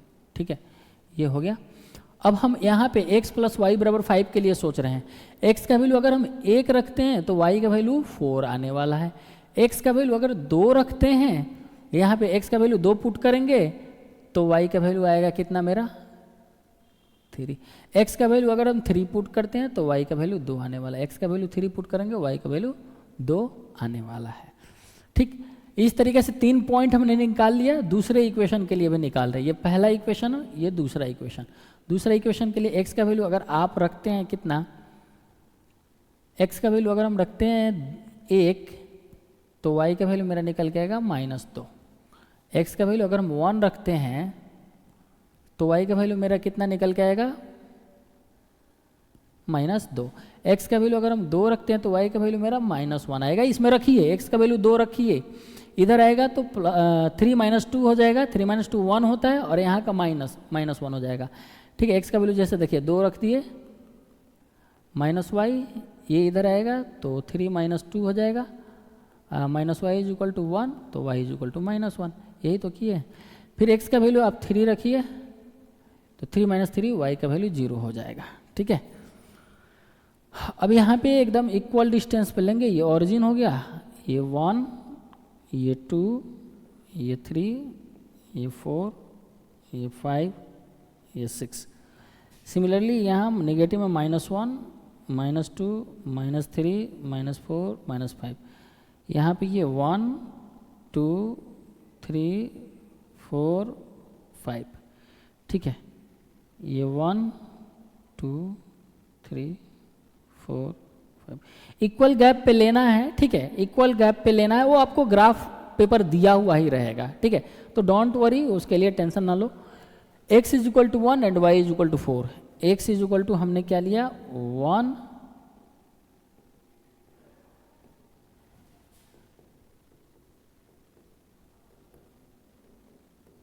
x इज इक्वल टू 1 2 3 4 5 हो गया। x बराबर 1 एंड y बराबर 4, x का वैल्यू 1, y बराबर 4, ये हमारा हो जाएगा, पहला पॉइंट मिला। ठीक है, थोड़ा नेगेटिव में भी ड्रॉ कर दें, ये -1, ये -2, ये -3, -5 एंड सो ऑन आगे बढ़ते जाएगा। अब हमारे पास क्या, x का वैल्यू 2, y का वैल्यू 3, x का वैल्यू 2, y का वैल्यू 3, ये दूसरा पॉइंट हो गया। x का वैल्यू 3, y का वैल्यू 2, तो x का वैल्यू 3, x का वैल्यू हम 3 लिए, y का वैल्यू 2। अब इसको मिला देंगे, ठीक है। ग्राफ थोड़ा सा इधर उधर भी हो सकता है क्योंकि हम स्केल से लेके नहीं बना रहे हैं, बस हम आपको बता रहे हैं कि कैसे ड्रॉ करेंगे। ओके, ये पहला पॉइंट हो गया आपका, ये दूसरा और ये तीसरा, ठीक है। ये पहला पॉइंट क्या था मेरा 1,4 और ये कितना था 2,3 और ये था मेरा 3,2, ठीक है। इससे हमने एक स्ट्रेट लाइन खींच दिया, इक्वेशन 1 मान लीजिए। फिर दूसरा x बराबर 1 लेंगे, y बराबर -2, x बराबर 1 लिए, y बराबर -2 यहाँ पे, ठीक, ओके। x बराबर 2, y बराबर -1 यहाँ, एंड x बराबर 3 एंड y बराबर 0। अब इसको स्ट्रेट लाइन मिलाइए, मिलाइए मिलाइए मिलाइए, यस, आगे बढ़ गया, इसको आगे बढ़ा दीजिए, ठीक है। और ये मेरा इक्वेशन 2 हो गया, ठीक है। ये मेरा इक्वेशन 2 का ग्राफ हो गया। तो ये ग्राफ शीट आपको दिया रहेगा, आप उस पर क्या करना है, आपको सारा यहाँ पे मार्किंग रहेगा नंबर का, ओके। आपको बस ग्राफ को ड्रॉ करने आना चाहिए, ओके। आगे बढ़ते हैं, तो ये हमारा था ग्राफिकल मेथड। अब दोनों ग्राफ से देखा जाए, पहला वाला और दूसरे वाले लाइन से देखा जाए और तीसरा एक्स एक्सिस से, तो यहाँ पे एक ट्रेंगल बन रहा है, ये वाला, ठीक है। अगर हम बोले कि ये दोनों लाइन और वाई एक्सिस से कौन सा ट्रेंगल बनना, तो ये वाला बड़ा सा बन रहा है, ये वाला पोर्शन जो बन रहा है, ये वाला पोर्शन, ये भी पोर्शन और ये भी पोर्शन मिला के एक ट्रेंगल बन रहा है, ठीक है। फिर दोनों लाइन और एक्स एक्सिस से देखा जाए तो ये वाला बन रहा है, इसको ध्यान में रखिएगा, ठीक। क्वेश्चन है हमारे पास क्या कि draw the graph of the equation x - y + 1 बराबर 0 एंड 3x + 2y - 12 बराबर 0, determine the coordinates of the vertices of the triangle formed by these lines and the x axis and the shade the triangular region. Triangular region को हमें shade करना है, और जो भी हमारा दोनों इक्वेशन से लाइन और एक्स एक्सिस से हमारा जो ट्रेंगल बनेगा, उस ट्रेंगल के वर्टेक्स को लिखना है, ठीक है। तो चलिए शुरू करते हैं, है ना, और देखते हैं क्या होता है।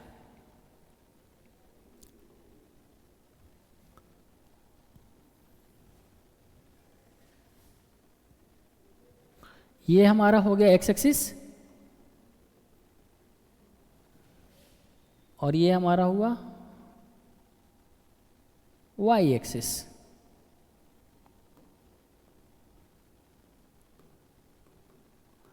ये वाई एक्सिस हो गया, ये हमारा हो गया एक्स एक्सिस, ठीक है। अब यह हो गया ओरिजिन, तो यहाँ पे हमको लेना ही पड़ेगा एक मार्किंग 1 2 3 करके, वो भी इक्वल नहीं होगा तो थोड़ा सा ग्राफ जो होगा इधर उधर हो जाता है। 5, इस क्वेश्चन को आराम से समझिएगा ध्यान से। 5, 6, 7, 8 हो गया ये, ठीक है। इधर से हम देखें तो -1, -2, -3, -4 और -5 एंड सो ऑन इधर जाएगा। फिर ये 1 2 3 4 5 6 लिख देते हैं। 1 2 3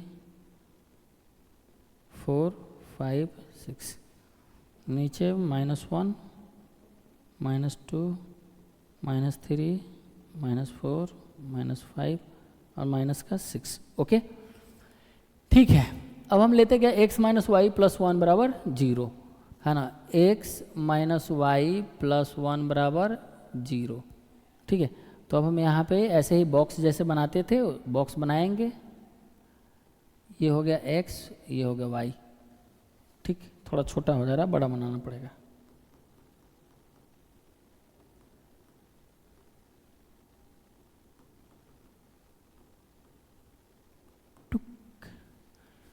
है ना, इधर बना लेते हैं हम लोग। x माइनस वाई प्लस 1 बराबर 0, इसको करते हैं। ठीक है, x comma y, 1 point, 2 point, 3 point. ठीक है, x का वैल्यू अगर हम 1 रखते हैं, x का वैल्यू अगर हम यहाँ पे 1 रखते हैं तो 1 1 2 हो जाएगा, y बराबर मेरा 2 हो जाएगा। x का वैल्यू अगर हम 2 रखते हैं तो 2 प्लस 1 3 हो जाएगा। रुकिए भाई, रुकिए रुकिए, x का वैल्यू क्या रखे, 2 रखें, तो y का वैल्यू मेरा क्या निकल के आएगा, 3 निकल के आएगा, है ना। x का वैल्यू अगर हम रख रहे हैं -1, x का वैल्यू रखिए ना -1, तो -1 प्लस 1 0 हो जाएगा। तो x का वैल्यू हमने रखा -1, तो y का वैल्यू निकल के आया 0। ठीक है, इसका हम ग्राफ खींच देते हैं। x का वैल्यू 1 पे, y का वैल्यू 2, x का वैल्यू 1 पे, y का वैल्यू 2, ये हो गया। x का वैल्यू 2 पे, y का वैल्यू 3 आ रहा है, x का वैल्यू 2 पे, y का वैल्यू 3।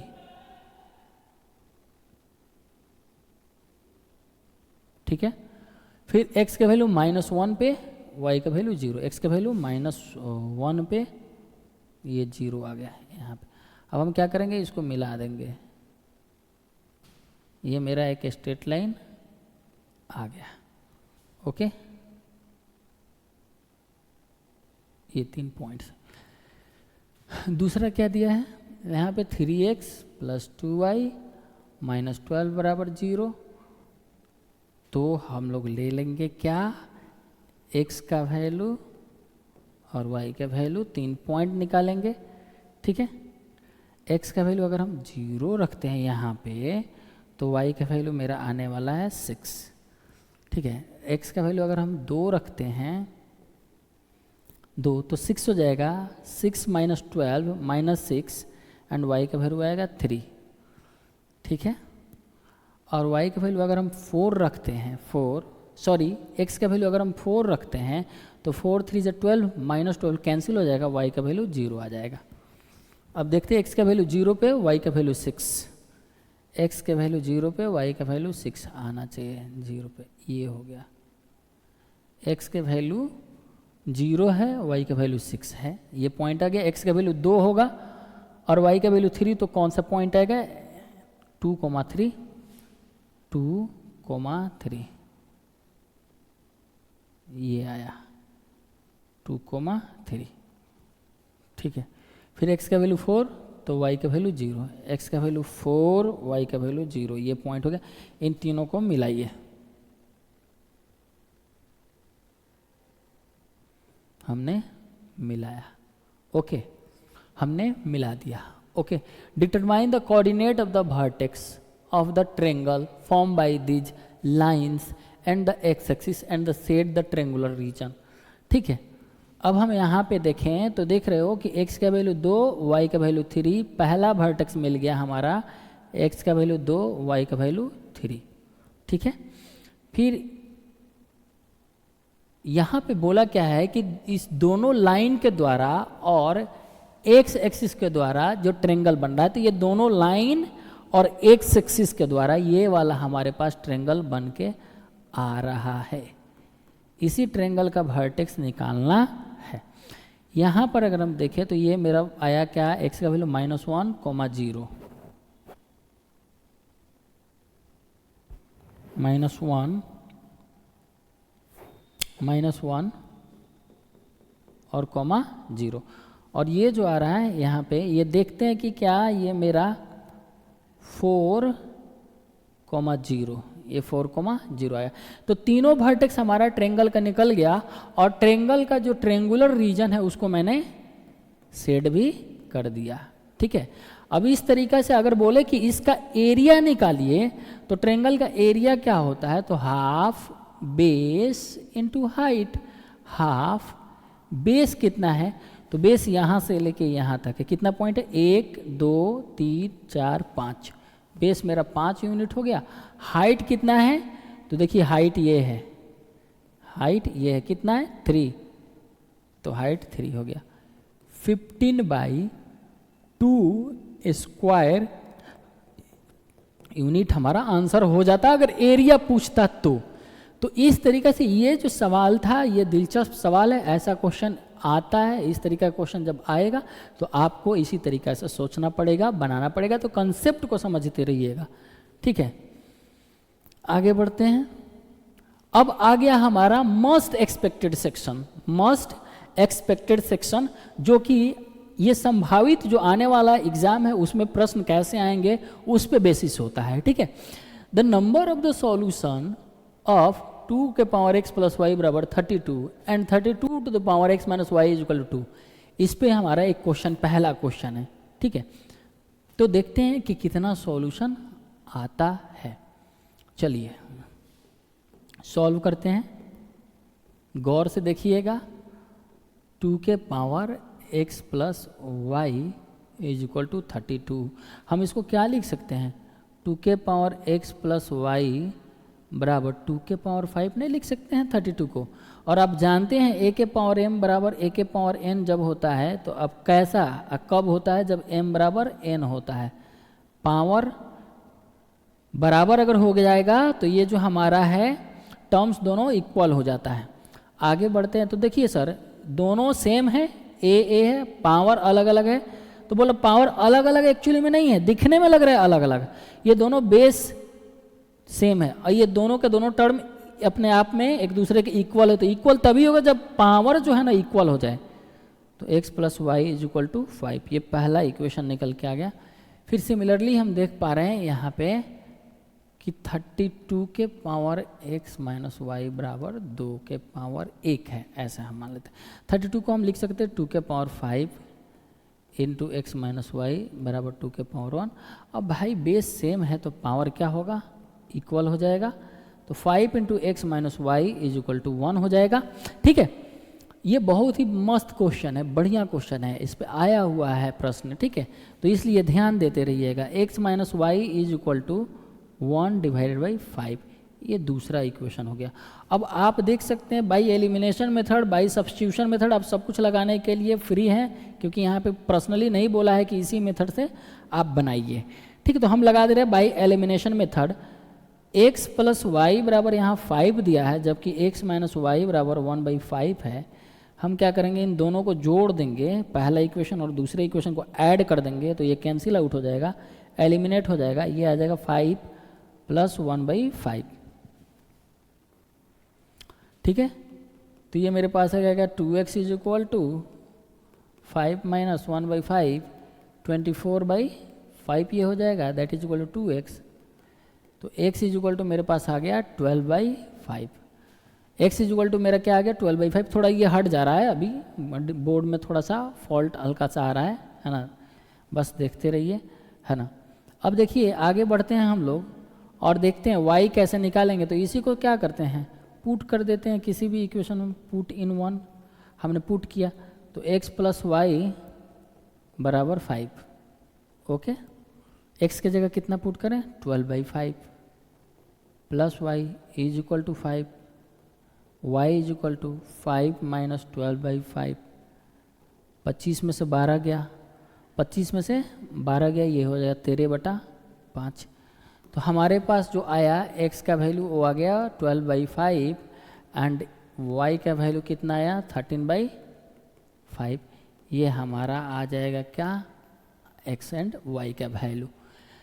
तो अब सॉल्यूशन किसको बोलते हैं, तो ये दोनों इक्वेशन को ध्यान से देखना है, इस दोनों इक्वेशन को x सिर्फ तुम्हारे रख देने से क्या ये LHS बराबर RHS हो जाएगा क्या, सिर्फ x का वैल्यू रख देंगे तो हो जाएगा क्या, नहीं, x के वैल्यू पे y के वैल्यू मेरा निकल के आया, मतलब ये दोनों x और y मिल के इसको सेटिस्फाई करने वाला है, अकेले अकेले कोई सेटिस्फाई नहीं करेगा, इसलिए सिर्फ और सिर्फ ये एक ही सॉल्यूशन है।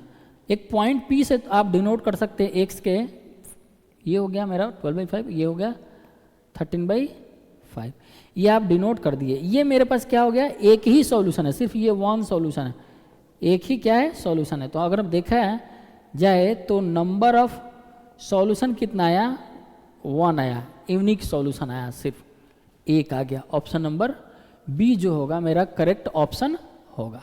ठीक है, आगे बढ़ते हैं और देखना है कि if a pair of linear equation, दूसरा सवाल है यार, बड़ा इजी है, एक बार तुम ट्राई करो, देखो इसको सॉल्व करो।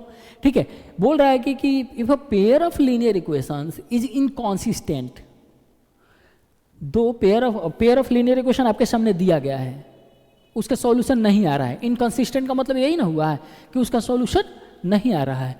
फिर बोला then lines will be, lines कैसा देखने में मिलेगा, जिसका सॉल्यूशन नहीं आता है उसका लाइन्स कैसे दिखने में होता है भाई, इंटरसेक्टिंग होता है या कोइंसिडेंट लाइन होता है या फिर पैरेलल लाइन होता है, पैरेलल लाइन होता है। ठीक है, क्या होता है, पैरेलल लाइन्स हो जाता है। One equation of a pair of dependent linear equation, भाई डिपेंडेंट डिपेंडेंट डिपेंडेंट किसको बोलते हैं, डिपेंडेंट लीनियर इक्वेशन पता है डिपेंडेंट किसको बोलते हैं, कोइंसिडेंट लाइंस को ही डिपेंडेंट लाइन बोलते हैं, क्योंकि एक लाइन दूसरे पे ही आके कॉन्साइड कर जाता है। ठीक है, तो one equation of a pair of dependent linear equation is -5x + 7y = 2, the second equation can be. ध्यान से भाई, ध्यान से यहाँ पे ये सवाल को थोड़ा सा ध्यान से देखना। डिपेंडेंट लीनियर इक्वेशन यहाँ पे बोल रहा है -5x + 7y = 2 दिया है।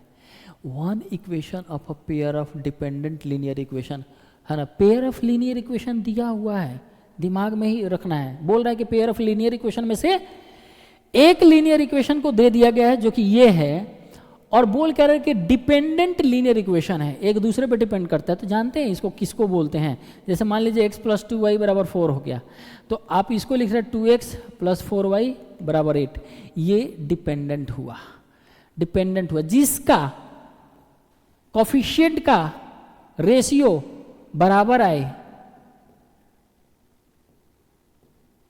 या फिर आप बोल सकते हैं जिसका सॉल्यूशन इन्फिनाइटली मेनी आए, या फिर आप बोल सकते कोइंसिडेंट लाइन।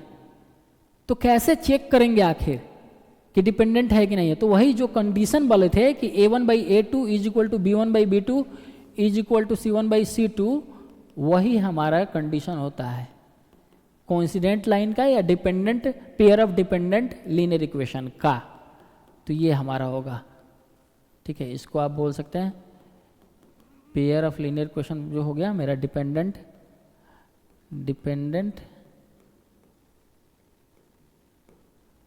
लीनियर इक्वेशन आएगा इस कंडीशन में, मतलब कोइंसिडेंट कर जाएगा ग्राफ,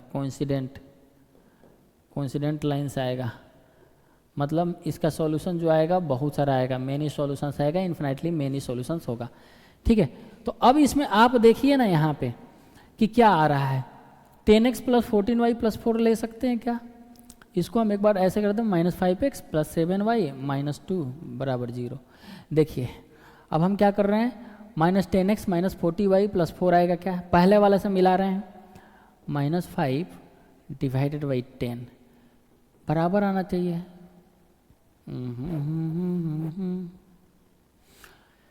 -5/10 7/14 देख रहे हैं एक वाला रहे कि नहीं, -2/4, क्या ये आ गया -1/2, ये आ गया 1/2, ये आ गया -1/2, क्या ये बराबर है, बिल्कुल नहीं, तो ये नहीं होगा। फिर दूसरे वाले से मैच करते हैं, है ना, तो पहला -5, दूसरा -10, गुड पहला 7, यह दूसरा -14, ये तीसरा -2 और ये हो गया 4, ये प्लस हो गया 1/2, ये मेरा फिर -1/2, फिर यहाँ बराबर नहीं हुआ, फिर गड़बड़ा, ये भी नहीं होने वाला है ना। आगे बढ़ते हैं, फिर देखते हैं क्या, इस तरीके से -5x + 7y - 2 = 0। तीसरा ऑप्शन को हम ले रहे हैं -10x + 14y + 4 = 0 को। अब हम देख रहे हैं कोफिशिएंट को इक्वेट कर रहे हैं, -5/-10 7/14 -2/4, ये देखिए माइनस माइनस कैंसिल, 1/2 हो गया, 740 1/2 हो गया, लेकिन ये मेरा -1/2 हो गया, ये भी नहीं रहा, ये भी नहीं हुआ, ऑप्शन डी तो होना ही है। ठीक है, तो हम लेंगे -5, यहाँ से लेंगे 10, देखते हैं बराबर आ रहा है कि नहीं। यहाँ पे लिए हमने क्या 7 और यहाँ पे लेंगे -14, यहाँ से लिए -2 और यहाँ से लिए 4, ये कैंसिल होगा तो -1/2 आया, इसको कैंसिल करेंगे तो भी -1/2 आएगा, इसको भी कैंसिल करेंगे तो -1/2 आएगा। तो मेरा ये ऑप्शन डी जो होगा ना करेक्ट ऑप्शन होगा।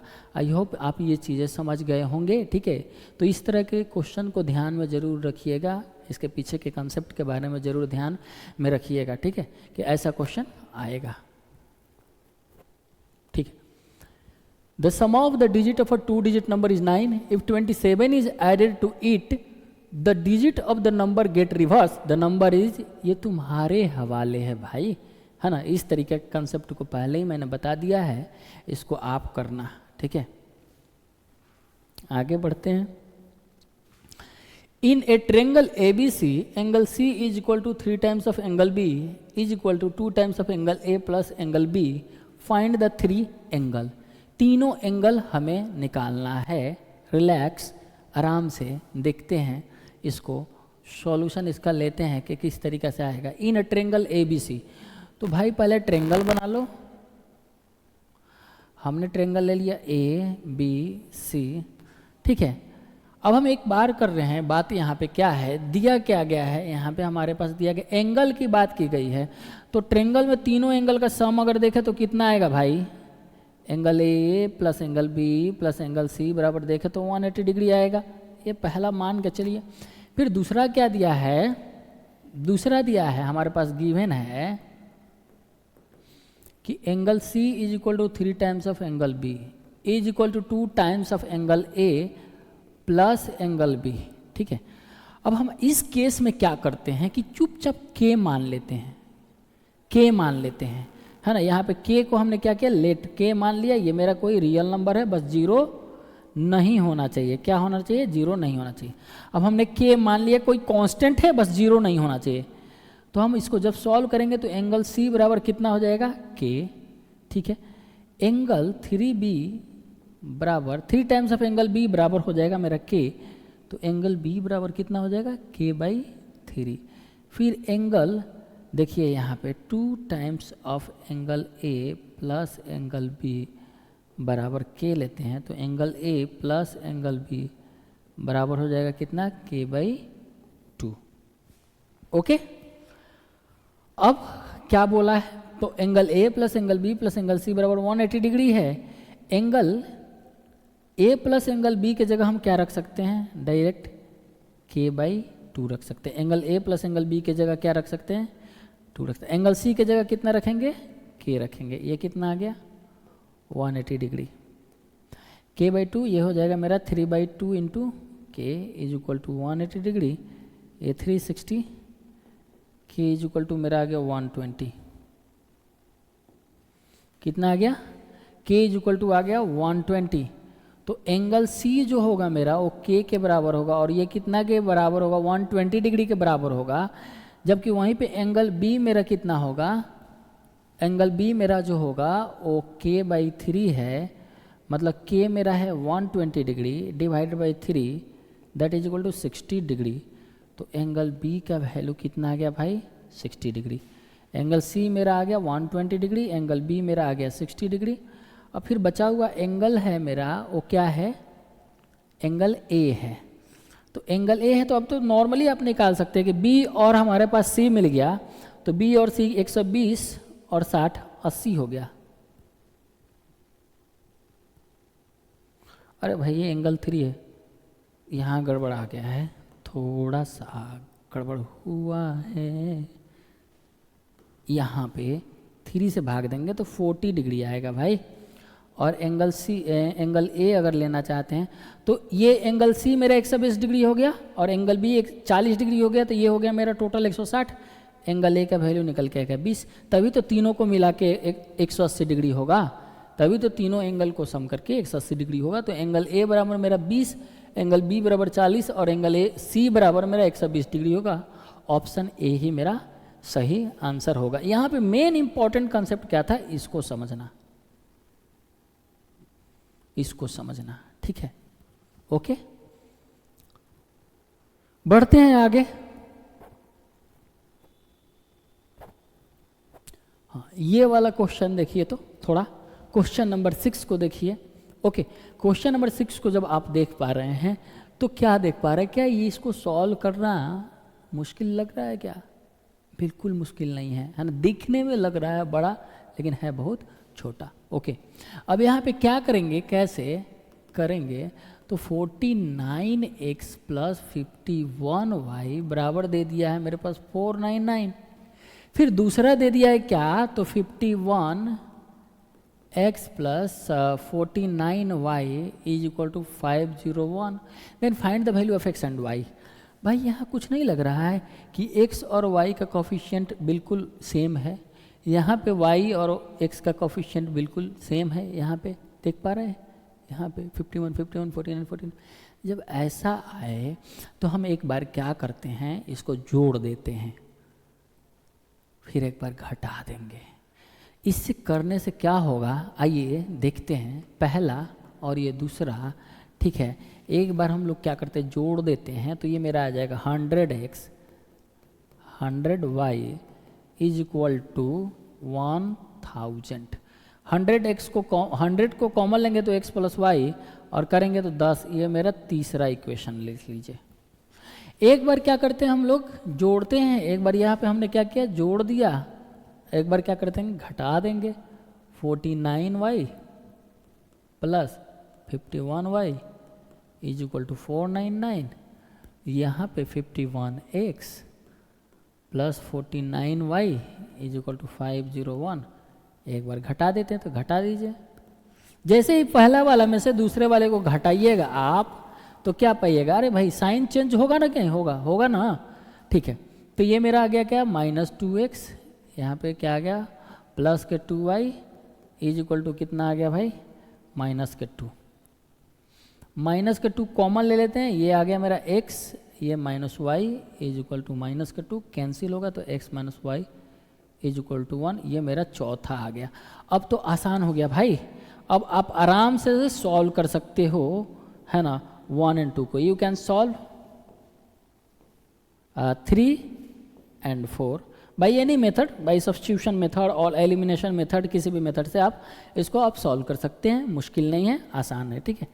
आगे बढ़ते हैं और देखते हैं कि ये क्वेश्चन नंबर 7 क्या है, ठीक है। क्वेश्चन नंबर 7 क्या है, ज़्यादा क्वेश्चन एमईक्यू में नहीं है, बहुत ही ज़्यादा एक तरीका से वेल रिसर्च, वेल डिफाइंड तरीका से रिसर्च करके लेके आए हैं। कितना है ओवरऑल, 10 क्वेश्चन है, जो कि बिल्कुल आपके एग्जाम के पॉइंट ऑफ व्यू से ही है। In a competitive examinations 1 mark is awarded for each correct answer while 1/2 marks is deducted for every wrong answer. Jayanti answered 120 questions and got 90 marks. How many questions did she answer correctly? फिर किसे एक बार हम लोग देख लेते हैं। इन competitive exam, आप लोग कॉम्पिटिटिव एग्जाम भी देते हैं, है ना। उस कॉम्पिटिटिव एग्जामिनेशन में क्या किया जा रहा है कि अगर आप सही बनाते हैं तो एक क्वेश्चन अगर सही बनाते हैं तो 1 मार्क्स आपको मिलेगा, लेकिन आप गलत करते हैं तो आधा मार्क्स आपका काट लिया जाता है ना। अब बोले जयंती ने 120 क्वेश्चन को बनाया और 90 मार्क्स उसको मिला। 120 क्वेश्चन बनाई और 90 मार्क्स मिला। अरे 120 क्वेश्चन सही थोड़ी बनाई होगी, कुछ तो गलती की होगी ना, तो उसमें मार्क्स कट गए हैं। How many questions did she answer correctly, तो हम क्या मान लेते हैं, let the number of question, अच्छा ऐसे देख ले, टोटल नंबर ऑफ क्वेश्चन कितना अटेम्प्ट की, total number of questions attempted by Jayanti is equal to 120, ठीक है। अब हम मान लेते let the correct number of questions is equal to x and the wrong जो किया गया है उसकी संख्या कितना है y। अब नाउ 1 मार्क्स मिलता है, मार्क्स कितना मिलेगा 1 मार्क्स मिलेगा है ना, एक क्वेश्चन सही करने पे। एक क्वेश्चन उसने करेक्ट किया है तो x इंटू 1 मार्क्स मिलेगा, तो x मार्क्स मिल गया।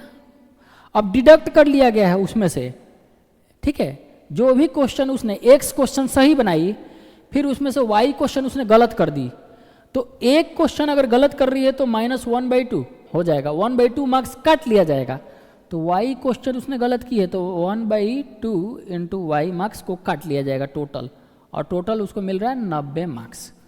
ठीक है, यहाँ पे 120 क्वेश्चन है तो हम मान लेते हैं गलत और सही बना के, गलत और सही दोनों क्वेश्चन की संख्या मिला के हमारे पास है x + y = 120।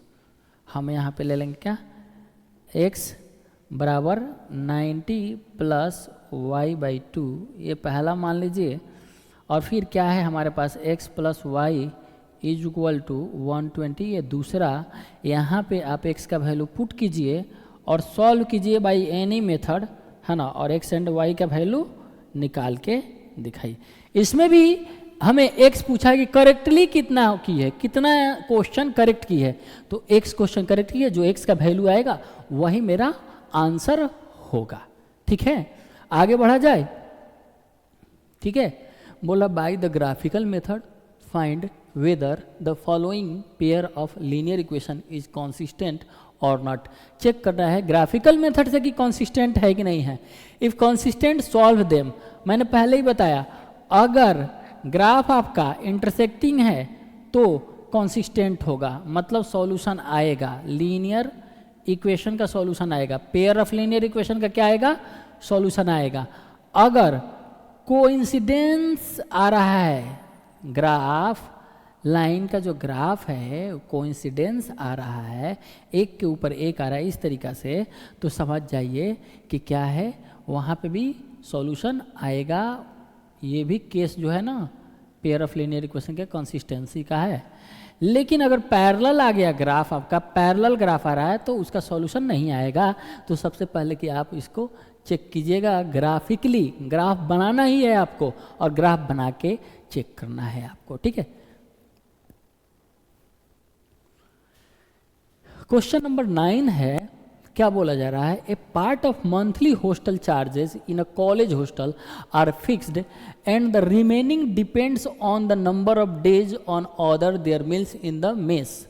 When a student A takes food for 25 days he has to pay 4,500, whereas a student B who takes food for 30 days he has to pay 5,200. Find the fixed charges per month and the cost of the food per day. ध्यान से थोड़ा सा फिर से देख लेते। A part of monthly hostel charges in a college hostel are fix. ठीक है, तो हम सबसे पहले क्या लिखेंगे कि जो फिक्स चार्जेस है, let the fixed charge is equal to x मान लेते हैं, x रुपया। हॉस्टल फ़ी जो भी है उसमें मंथली हॉस्टल फ़ी जो है ना वो हमारा फिक्स है, एंड द रिमेनिंग डिपेंड करता है कि number of days when there meals in the mess. Mess में कितना दिन आप अगर खाना खा रहे हैं उस पर डिपेंड करता है कि आपका चार्ज क्या होगा, बढ़ जाएगा, है ना। मान लीजिए कि 4,000 रुपये आपका फिक्स है, फिर इसके बाद आप जाते हैं, इसके बाद प्रतिदिन कितना खाना खाते हैं मेस में जाके, उस पर डिपेंड करता है। ठीक है, हॉस्टल का मेस होता है, उस मेस में आप कितना खाना खा रहे हैं उसके हिसाब से आपका और चार्जेस बढ़ जाएगा, है ना। तो बोल क्या रहा है कि ए यहाँ पे है mess. When a student A takes food for 25 days, 25 दिन वो खाना खाया है, फिक्स चार्ज जो है वो तो है ही, लेकिन 25 दिन वो खाना खाया है, तो हम क्या बोल दे रहे हैं, फी या charges of the food, charge of the food for 1 day is equal to y, तो हम क्या बोल सकते हैं, 25 डेज के लिए खा रहा है, ही हैज़ टू पे 45,000, और टोटल कितना पैसा पे करना पड़ रहा है, 4500 रुपया। और charge of the food for 1 day, हम बोले कि charge of the food for 25 days, तो फिर क्या होगा, तो 25 इंटू वाई हो जाएगा। टोटल चार्ज कितना पे कर रहा है student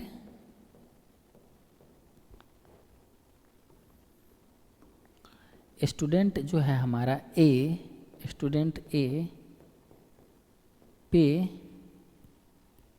total charges is equal to 4500। तो फिक्स चार्ज इसमें होगा, फिक्स्ड चार्ज होगा प्लस मील चार्ज होगा, मील्स का चार्ज होगा, ये टोटल मिला के 4500 रुपये पे कर रहा है। तो फिक्स चार्ज मेरा x है और मील्स का चार्ज मेरा y है, 25y है, 25y है, क्योंकि एक दिन का फ़ी लग रहा है मेरा y, तो 25 दिन का 25y हो जाएगा, ये मेरा 4500, ये पहला इक्वेशन मान लीजिए। फिर बोल रहा है कि whereas a student B जो है who takes food for 30 days, अरे बी स्टूडेंट हो चाहे ए स्टूडेंट हो, दोनों के लिए हॉस्टल का फिक्स चार्ज तो एक ही रहने वाला है। तो हम क्या बोल सकते हैं, नाउ इन सेकेंड केस, अब सीधे सेकेंड केस क्या बोल रहे हैं, तो स्टूडेंट बी को कितना पड़ेगा, total cost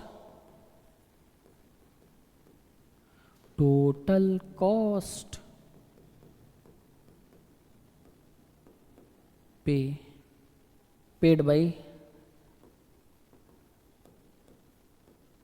student B is equal to 5200। मतलब अब फिक्स चार्ज मेरा x हो गया और उसका मील्स का चार्जेस 30 दिन के लिए कितना होगा, 30y हो जाएगा, दैट इज इक्वल टू 5200। अब ये इक्वेशन 1 आ गया, इक्वेशन 2 आ गया। You can solve it by substitution method और elimination method, you can solve by any method. Okay, ये दोनों मेथड से आप इस दोनों को सॉल्व कर पाएंगे आराम से। x जो निकलेगा वो फिक्स चार्ज हो जाएगा, और बोला क्या है, charges per month and the cost of the food per day का चार्ज निकल के आ जाएगा, खाने का प्रतिदिन खाने का कितना पैसा लग रहा है वो y निकल के आ जाएगा। ठीक है, तो आई होप आप समझ गए होंगे इस क्वेश्चन को। आज का ये आखिरी क्वेश्चन है जो कि केस बेस्ड पे है, केस बेस्ड क्वेश्चन है। चलिए इसको पढ़ते हैं। Amit is planning two by a house, Amit है कोई लड़का भाई, वो घर खरीदने की प्लानिंग बना रहा है, and the layout is given. Layout जैसे नहीं होता, देखते होंगे मूवी में, देखते होंगे पैट्रियट मूवी में भी देखते होंगे, नक्शा लोग दिखाता है एकदम बड़ा सा, एक लपेट के लेके आता है और बिछा देता है ना। तो यही है यहाँ पे, लेआउट है, डिजाइन किया गया है, and the measurement has been made, measurement यहीं पे दे दिया गया है, such that areas of 2 bedrooms and a kitchen together is 95 metre square. 2 bedroom का एरिया और एक किचन का मिला के एरिया 95 मीटर स्क्वायर है। Based on the above information answer the following question. पहला क्वेश्चन है, form the pair of linear equations in 2 variables from this situation. इस सिचुएशन को देखते हुए आपको पेयर ऑफ लीनियर इक्वेशन बनाना है। तो सबसे पहला आप देख पा रहे हैं, ये एक क्या है, रेक्टेंगल टाइप का फिगर है। तो ये जो लेंथ होगा वही लेंथ इसके बराबर होगा, और ये वाला जो लेंथ होगा वही लेंथ इसके बराबर होगा। मतलब ये लेंथ हो गया, ये ब्रेथ हो गया। ब्रेथ देखें तो 5 5 10 + 2, ब्रेथ मेरा 12 है, जबकि लेंथ अगर देखें तो x + 2 + y है। तो ये भी कितना, x + 2 + y कितना के बराबर हो जाएगा, 15 के बराबर हो जाएगा। तो हम देख पा रहे हैं यहाँ पे कि x + 2 + y = 15, ये मेरा लेंथ हो गया, क्या हो गया, ये लेंथ हो गया, ठीक है, हमारे रूम का। फिर x + y = 13, ये पहला हो गया इक्वेशन। दूसरा इक्वेशन क्या, कि 2 बेडरूम और एक किचन का एरिया 95 मीटर स्क्वायर दिया गया है ना। Area of 2 bedroom, area of 2 bedroom plus क्या दिया है, एरिया ऑफ 2 बेडरूम प्लस 1, एक ही तो किचन है तो किचन हम लिख देते हैं, बराबर कितना दिया है 95 मीटर स्क्वायर। तो इस एक बेडरूम का एरिया अगर देखें तो ये चौड़ाई कितना है बाबू 5 है, और लंबाई कितना है, इसमें लेंथ कितना है x है, तो 5 इंटू एक्स हो जाएगा।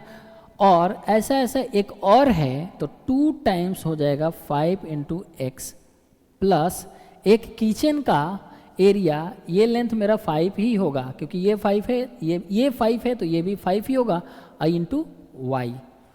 तो 5 into y that is equal to 95। आगे बढ़ते हैं, है ना, और यहाँ पे देखते हैं तो ये कितना हो जाएगा 10x प्लस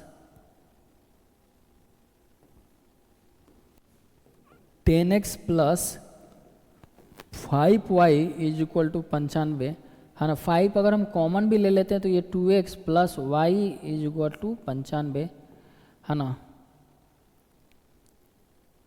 1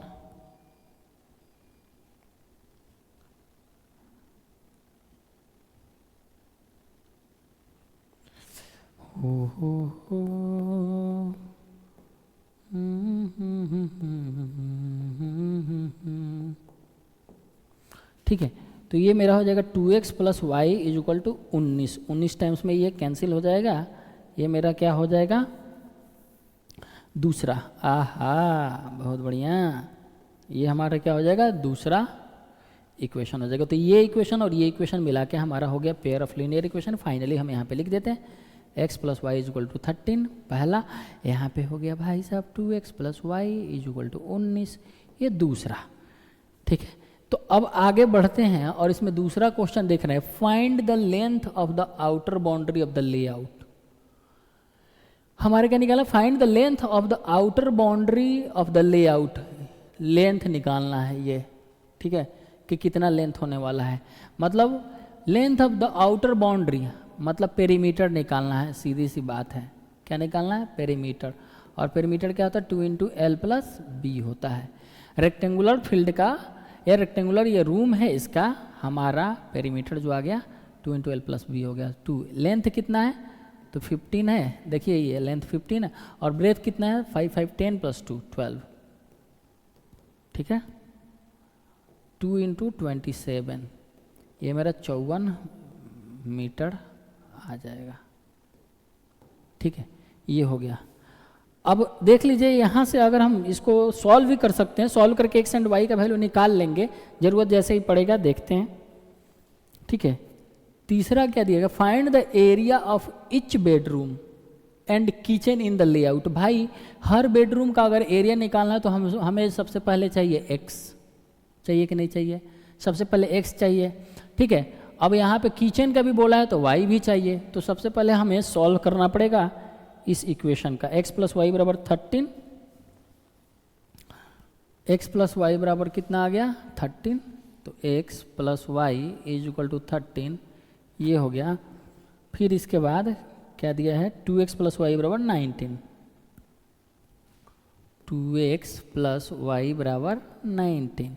ठीक है, आप क्या कर सकते हैं कि y बराबर यहाँ से 19 माइनस 2x निकाल के यहाँ पे y के जगह रख दीजिए।